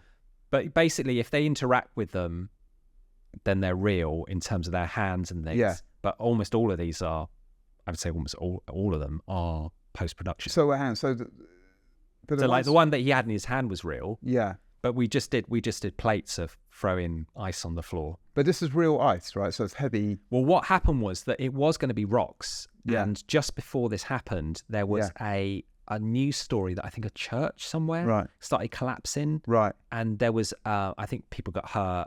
I can't remember all the details. But basically they panicked and went, oh, God, we've got rocks and can't do that. So then it became this whole thing of, is it going to be gold? Yeah. And we were looking into all these different ways of making gold and silver and all these other materials. And then we sort of realized it was ice and we weren't sure, is it going to be like snowballs? So we actually made up these huge big snowballs, which were about 2 meters wide, which never got used. Yeah. Because then we realized, it has to be ice that's a bit see-through-y. Yeah. That looks great. So that's Petticoat Lane. And then we transition into, it's out in London, so I don't. It's somewhere on the South Coast. No, it was actually on the east. Oh, right. Margate? Norwich or something. Oh, okay. Like that. And so, again, we were running after him with ice, these balls that we'd had made. So not on this is obviously all post, but we were running after the guy. So there was literally 4 of us with buckets of ice, but throwing them behind him. But isn't that going to hurt him if it's big ice? No, we weren't hitting him. All right, they were in the water. But it's just to get the water splashes. Yeah. Oh, I'm with you. Right. Okay. So let's talk through this again. So this is all Steadicam, and there's no different passes going. This is all the choreography is happening. This is a real location, and all the choreography is happening as we see it. Yeah. Pretty much. There's no. So there was a week of rehearsals, I think it was. Right. At the Truman Brewery. Yeah. And we'd use this space outside because obviously it's so big, the space for the choreography. So is this Brick Lane then? No. It's Petticoat Lane. Petticoat Lane, right. So you can see, Liverpool Street's just behind that. Right. But, also it was difficult. So what about the bit when he jumps up onto the block of ice? Because how does it... Yeah, so that would be a plinth that then was replaced with ice in post. Right. So the majority of ice we're seeing is post, apart from the stuff they're interacting with. But obviously all the stuff they're hitting and stuff away, that's all post, isn't it? Because the timing of that would be impossible. Yeah. Yes. Yeah, it's incredible what they've done. Yeah, but you can see, you can tell because sometimes the ice moves and it keeps moving, and then other times it kind of stops too quickly. Yeah, if you really look at it. See, the bit I think kind of what blows it a little bit for me is when the ice is in the air, frozen. Because up until that point, it looks very in camera. Yeah, and then when you have all the ice like frozen in the air, you kind of like, oh, it's all post. Yeah, and it's a shame really because it's kind of up until that point. I was like, so I think I might be wrong here. I think he had a gun gesture. Oh, they blew it up with a gun, and they couldn't do that. They couldn't do that, right. Interesting. Great. But it's such a simple idea. I think that's the point. It's just, when things are really simple and then they're explored to the nth degree, you get something that's something really special. good. Yeah, and I think that's the point of the Megaforce jobs, all like that. So Lacoste is very simple idea. A couple have an argument, and we see that physically in the breaking up of the space, and you see it to the nth. To the absolute where everything's destroyed and then they come back again. And I think that's where that I see it's... What's their background in Megaforce? Did they go to university together or something? Yeah, two of them went to college together doing, I think it was graphic design. But I remember when they were doing music videos at the beginning that I was quite jealous of them and thought, because they were all really good. I don't know if you remember those ones, like the guy masturbating. I didn't do it. Have you seen that one? I mean, it's seminal music video. It's so quite good. And there's another one where kids have got Nerf guns, but what we see is like cartoon explosions and blood. Oh yeah, I've seen that one. Yeah, that's things excellent. like that. That's excellent. They're so good. Yeah. And then I came in working with them after those things are done and more when they're doing commercials. But you said their background was graphic design. Yeah, there's so many directors that have a background in graphic design now, aren't they? Okay, so let's go. John Lewis. So this has been a kind of dream for me to do. This might sound a bit pathetic, but like I've wanted to do a Christmas John Lewis ad for a long time, and there's been these different opportunities where it hasn't worked out for different reasons. And so when this came up, I was quite excited. And it was like, okay, and it is like, in Britain, it is one of those things, isn't it? Yeah, it's the institution. Yeah, and it's a real kind of feather in your cap to have done one of these. Yeah, so, it's cool. I think it's it's difficult because I'm used to choosing every prop, and on John Lewis ads, every prop is a John Lewis prop, except here, which in itself was difficult because how do you show them out shopping without it being a competitor? John Lewis? And so for some, we came up with these all ideas also that they should be in like a school, like jumble sale or something like that, and they didn't like that. So in the end, we found this location and built the kind of the antiques fair. I wanted it to be more like at the beginning of Gremlins. Yeah. When he goes into that shop. Yeah. But again, they didn't like that kind of idea because that's a shop then. And so the Venus flytrap animal here, is that puppeteered and what? So how much of that's real and how much of that's CG? Almost entirely post-production. Really? So we had on set a puppeteer, a really great puppeteer, and we made different size heads. Yeah. But really, at the end of the day, they were much more just for the kid to be able to react to. Right. And the bit where he's pulling his things like that. But no, it's all. And did you have to watch Little Shop of Horrors to get into the? Well, that was a contentious point.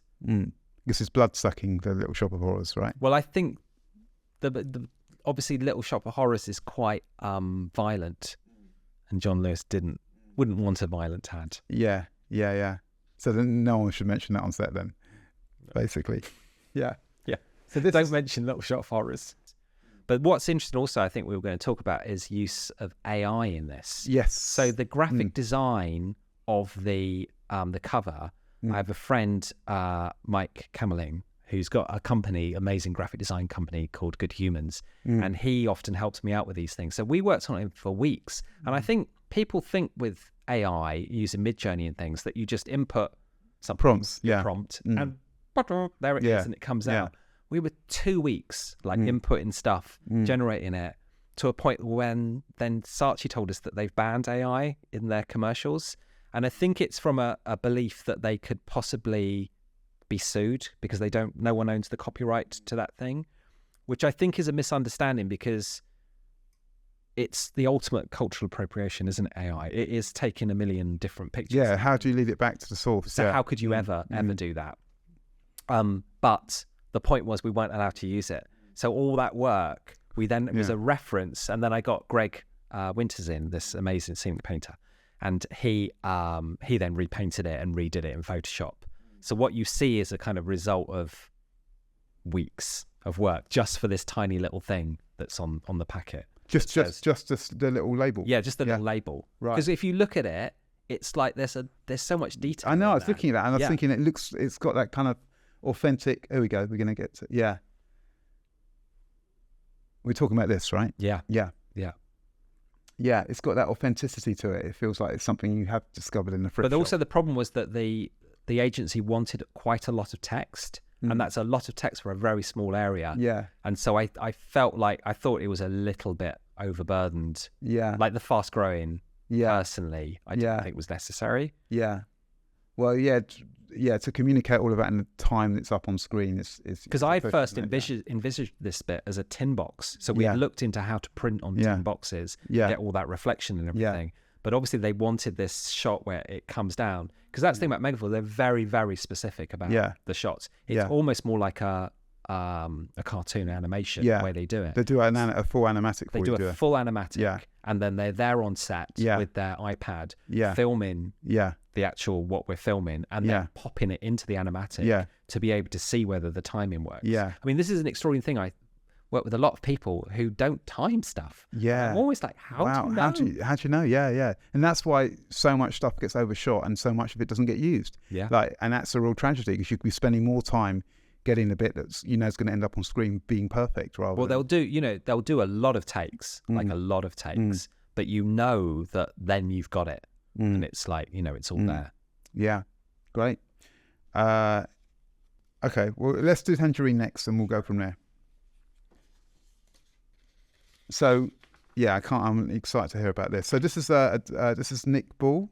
So Tangerine, this is in I think it's Zagreb, and it's in the winter, and it's a Canadian advert, which is, I was talking about confidence and things, that they seem to have this amazing confidence with their product, and it was like, no, you just need to make a really interesting film, something really good, and Nick is very, very visual and also I think and willing to sort of bend and shape a script and make it better and keep pushing and pushing and pushing until it's like something that's really good.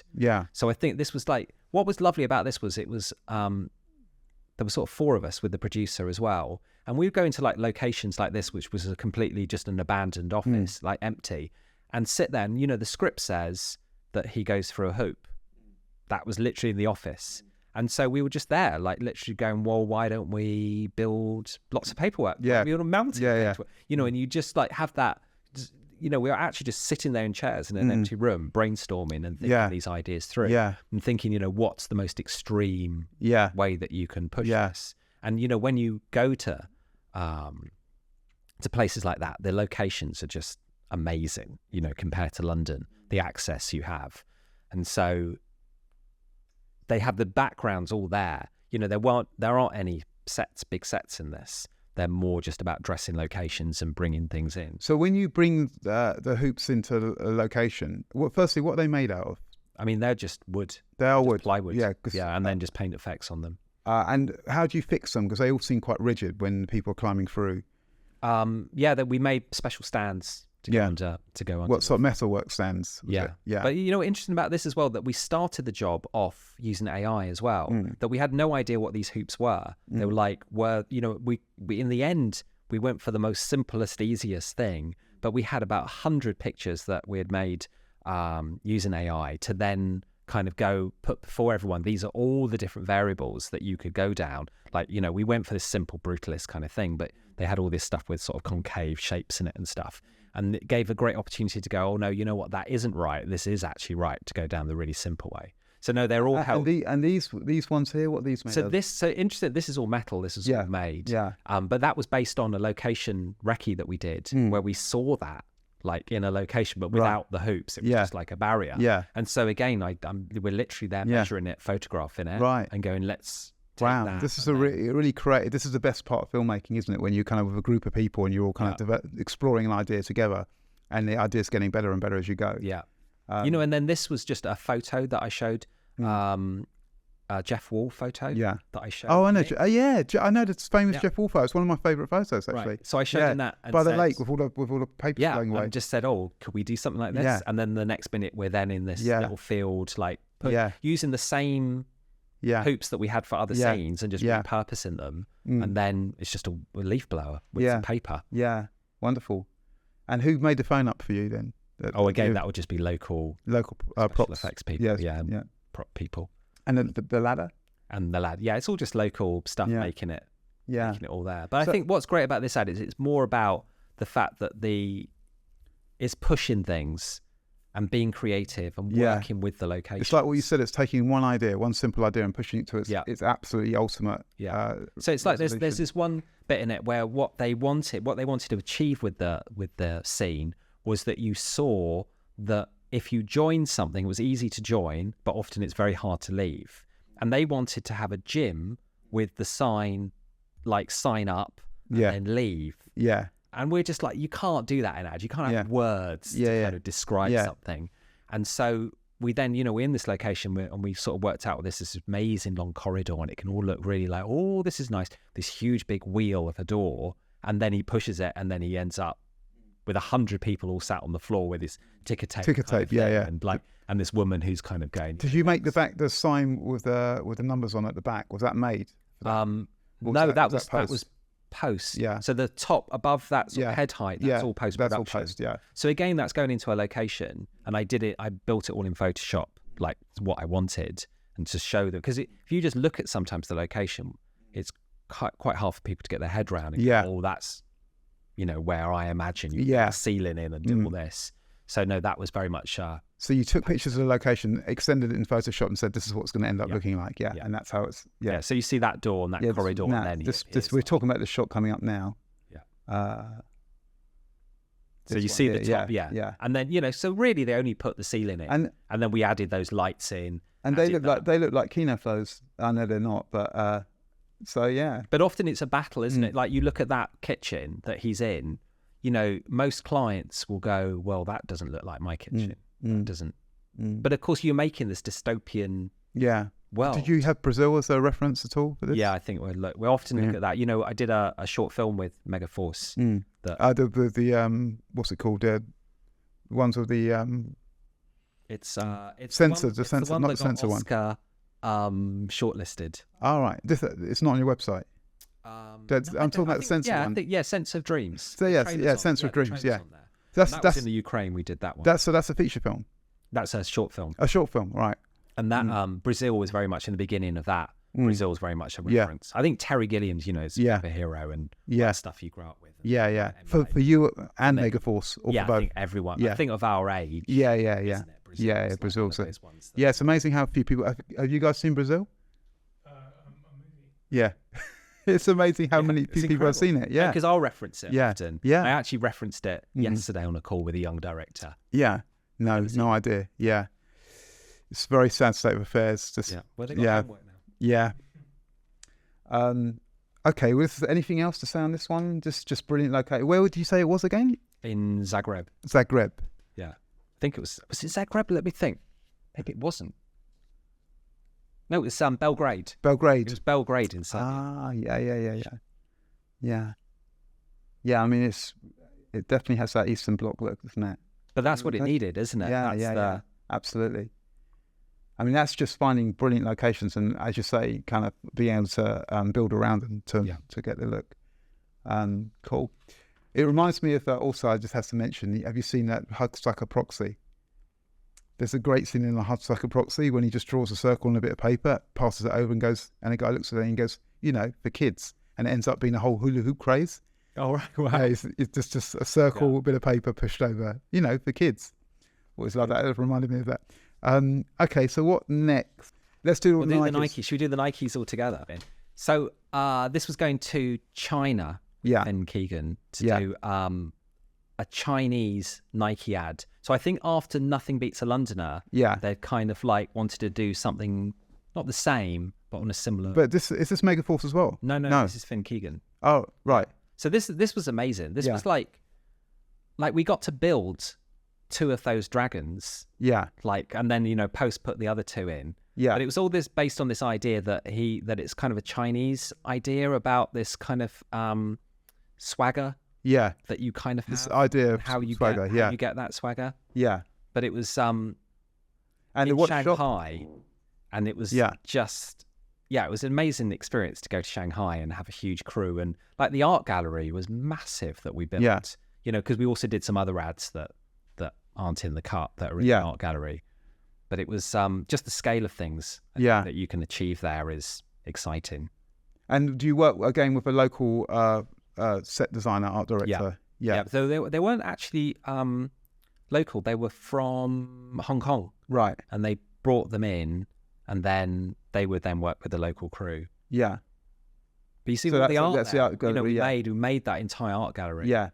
And you made a climbing wall on the ground. So again, you look at think it. That was a little contentious because it didn't work the first time. And that's why we painted those shapes in the background just to make it a bit more interesting. Right. So, we were just lucky that we had those sets on the same stage. Yeah. So they could go off and do the art gallery. And then we came back and did the climbing wall again. Yeah. Because it didn't work the first time. Right. And that picture's how it looks, is it? Or that's the same. And then this is a gym. This is just a real gym. And that's a green thing you put down in the gym, is it? Or was that already there? Yeah, I don't. Oh, we did the walls because I think there was something outside that was. And the colour, the yellow of the horses, is that you? No, but this is all. This is like this kind of not stately home, but this rich guy's home. That's and it was nice little tricks like. So see the fireworks in the background on that shot. That was from watching on the plane over Terry Gilliam's new Don Quixote film. Oh, right. And they had that. Has he finally done it? Yeah, he did it a few years ago. So I didn't realise he actually things like that where you can see things and then you steal from them. Yeah. And then you put the idea in, and it just activates from dead space that I knew it was just going to be black dead space. That then you can put something that's alive. I thought you were influenced by Crazy Rich Asians and Trump Tower, but that'll be my other influences. Yes. Yeah, and so doing the little raft, that was that was all real that we built that. Yeah, that was Paul. Also, Finn wanted lobsters. You kind of actually see them. I think there are lobsters in the swim pool. Oh, right, swimming around. Yeah, and we had lobsters on motors and things. Right. I don't know whether you can. And the gold card. We made all of that. That was all. Is that just a card sprayed, or was it? To be honest, I don't remember on the little tiny props. Yeah, but it was interesting as well that we wanted to have a lot of kind of older Chinese environments. Yeah. And people in Shanghai are proud of their achievements. Yeah. This place has grown in the last 50 years. So they want to show the modern They want locations. to show the modern things, and they don't want to show those old aspects of stuff where we think that's texture, interesting, and vintage kind of stuff. Yeah. They're very much thinking in a different way. So the basketball court, there's shot going into the drone kind of shot going over the top of the basketball court. And it's like a orange, I think, basketball court, and the basketball drops down. Yeah, I think that we built a perspex stage. Yeah. So the camera was underneath for one of those shots, and then he's looking up. And it cuts, I think. Yeah. To a drone shot. The driver, that's all stunt drivers. Yeah. Yeah. Where he's like a very famous Chinese Grand Prix driver. Oh, right. Okay, that makes sense then. Yeah. It's funny, isn't it? One of those things that he's super famous, that guy. Yeah. And we have no idea who he is. Yeah. But there's other. Should we look at the other night? Let's look. Yeah, let's go. Move on. Which one have you got next? Just the little ones. So wardrobe really had a heyday of that scene. I have a World Cup ready. And were the same dragons being used and just lit red? Yeah, same dragons. Yeah. Okay, so let's look at the next one.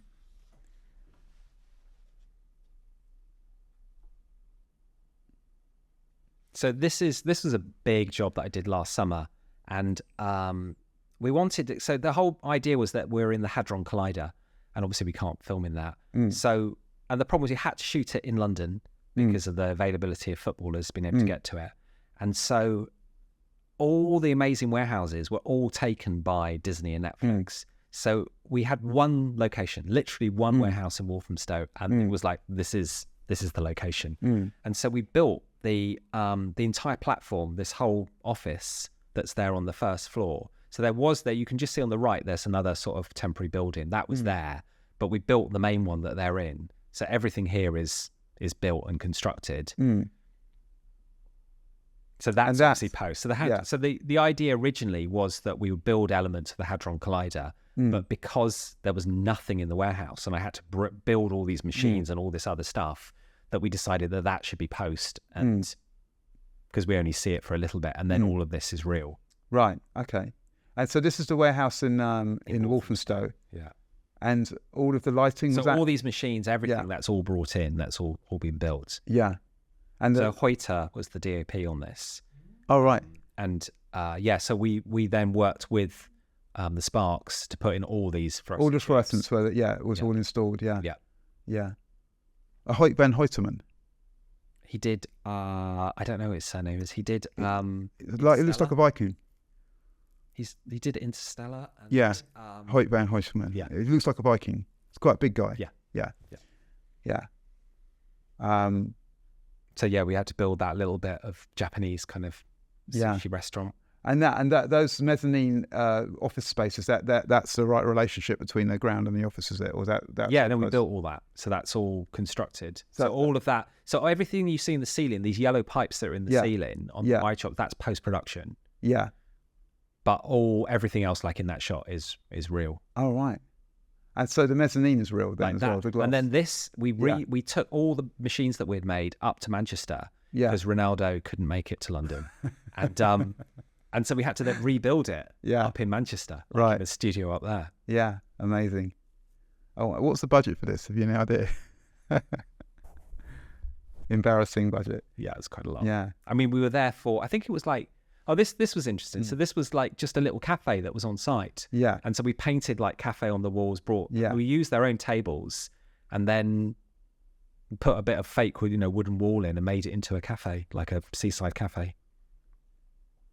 But that's that thing about being creative as well with what you've got. Yeah. Because in the script, they'd written that it was and the catering was home. That catering there has all been brought in. That's all been brought in. Yeah. But the idea was it was going to be outside an old people's home. We couldn't build an old people's home there. Yeah. So it's like, okay, well, what have we got? A cafe. So let's rewrite this to work in the cafe. Yeah. Amazing. Yeah. Should we move on to? Yeah, let's move on to the next one. Nothing Beats a Londoner. Yeah. Here we go. Classic. How long have you got? 11 minutes, but I have to get on your Wi-Fi as well. So this was amazing. This was like a 21-day shoot, I think it was. I was on this for 3 months. And what's weird is you look at it and you probably don't think there's much art department, and you're just like, because it won every single award except Best Production Design. Well, let's talk us through. I'm not bitter about. Talk us through the efforts that you went to on this end. Well, it's just the relentlessness of it. It's like in every single scene there'll be something. This rig to do that is actually very complicated. Yeah. To have you had to have a track on the floor with a dolly that she's on. Yeah. And then she comes through the backpack, which is a duplicate backpack. And he's the other one. And how's he running then? He's running in front of the dolly. Oh, right. And then we're pushing it. Yeah. And she's on the dolly. So it's no track. It's just a dolly on its own with no, there was track, but it wasn't a dolly. It was not like a dolly you're thinking of, just like a platform. Right. Yeah. Wheel on on rails. Yeah. But it's like this one I didn't have a lot to do with. Yeah.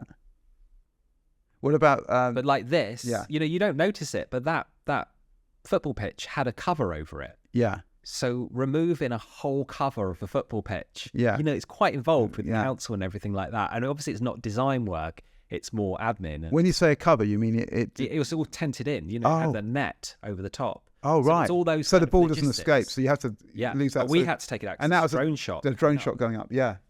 And then you cut to that England manager person. I don't know a lot about football. Yeah. And that set's then all made. We made all those clouds. Those are all real. And what about the shot where you tilt up and there's loads of people on the shoulders?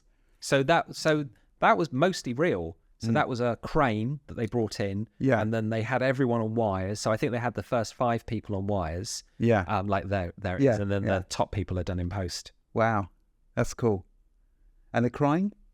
The crying, amazing rig that Machine Shop made. Yeah. And it had like glasses, but little bits of metal here. Yeah. And then we pumped water through it, and then post they took the bit of metal away. Yeah.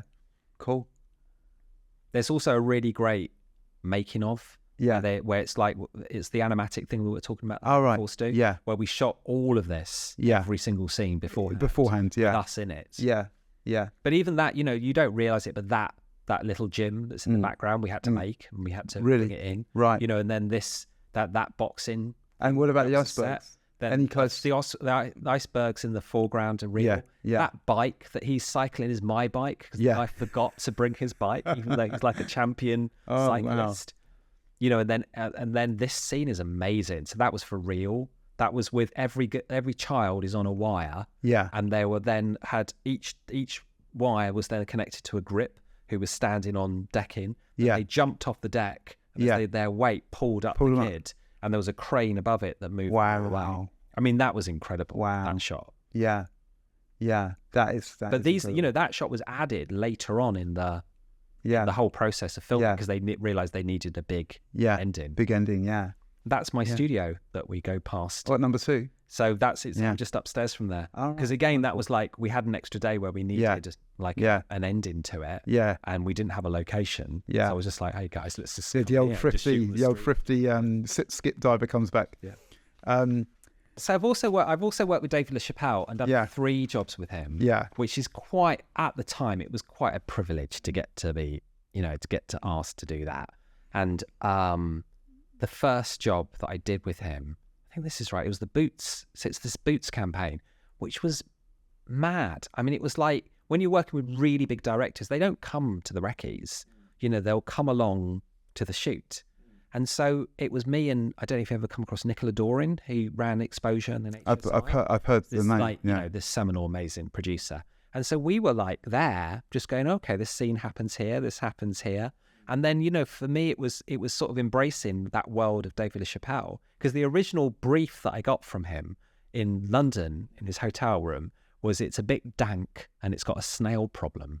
And he explained to me, he literally said those words. He explained to me that when he was younger, he lived in England, and he lived in, those sort of bedsits where it's wallpaper peeling off the walls and it's all damp and awful. That's what he wanted. But obviously that's a billion miles away from Boots and what they want.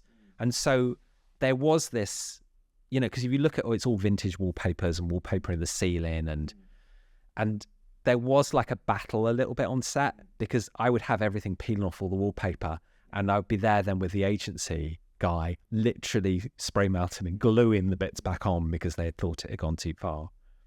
But the whole thing was mad. I remember there's a supermarket scene, and Rob Sanders is actually in the shot because he came down to meet Chris Doyle, who was the DOP. Oh, Chris Doyle shot this. Yeah, and on that scene, I had rigged that supermarket so that you could take key things off that we had paid for.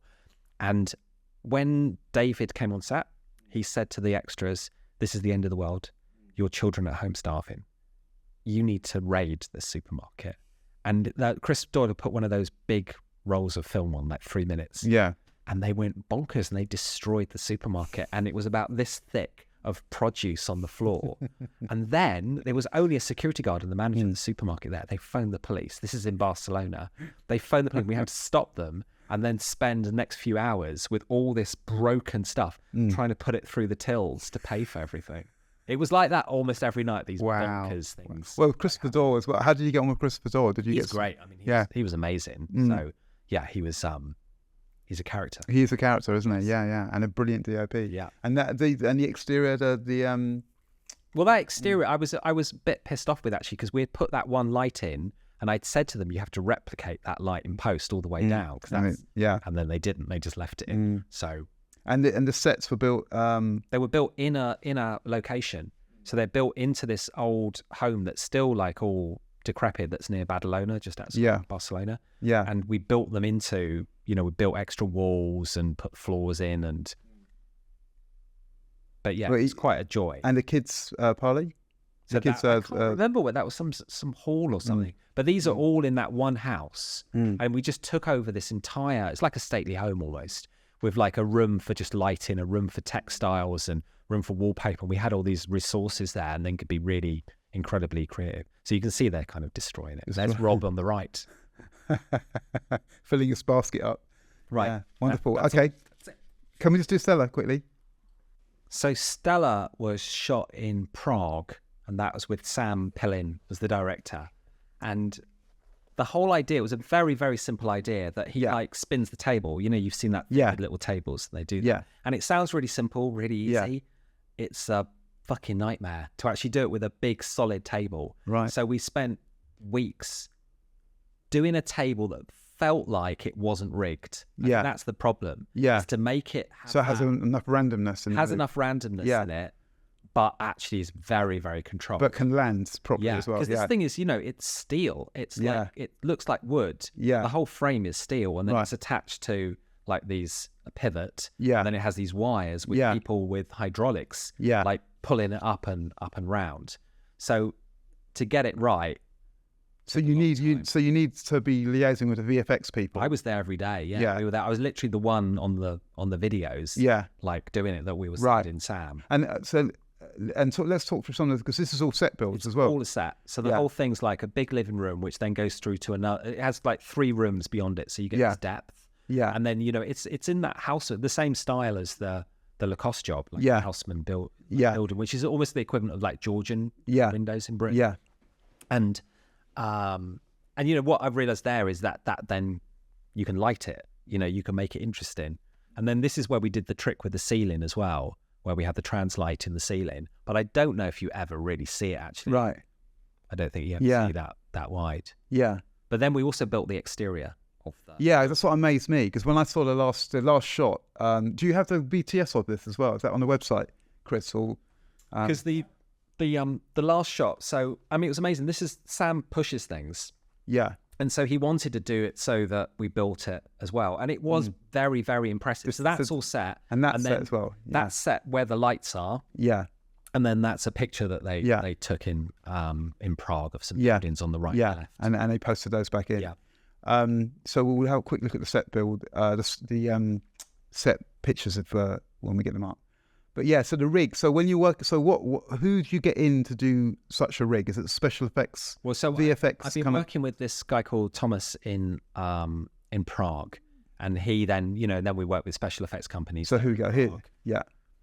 So you can see there, you can just see on the side the rigs and the wires that are going up. Yeah. And then you see that in the ceiling we have to have these holes, all this truss work for all the wires to go up and then spin. Yeah. This is the old lady set, which is a different set, which was really sweet to do. Yeah. Yeah, so that's the exterior set. Yeah, so that's the exterior of the set for this shot of her coming out and this. Do you say this is all Prague? Yeah, so this is in Prague. Yeah, I mean, Prague's a joy to look at the build quality, man. Yeah, it's amazing. Just amazing. Yeah, but these all like little tricks like that. Lead is lino, like cheap lino, that we just like them painted with lead color. Oh, really? And then you just get a little folding over to make these bits in between. Yeah. Yeah, I'm just down to even the painting when they age everything with paint and everything. Yeah. It's just so unbelievably real. It's so nice to see. It was like an art installation. Yeah, you see something like that. Yeah. So, brilliant.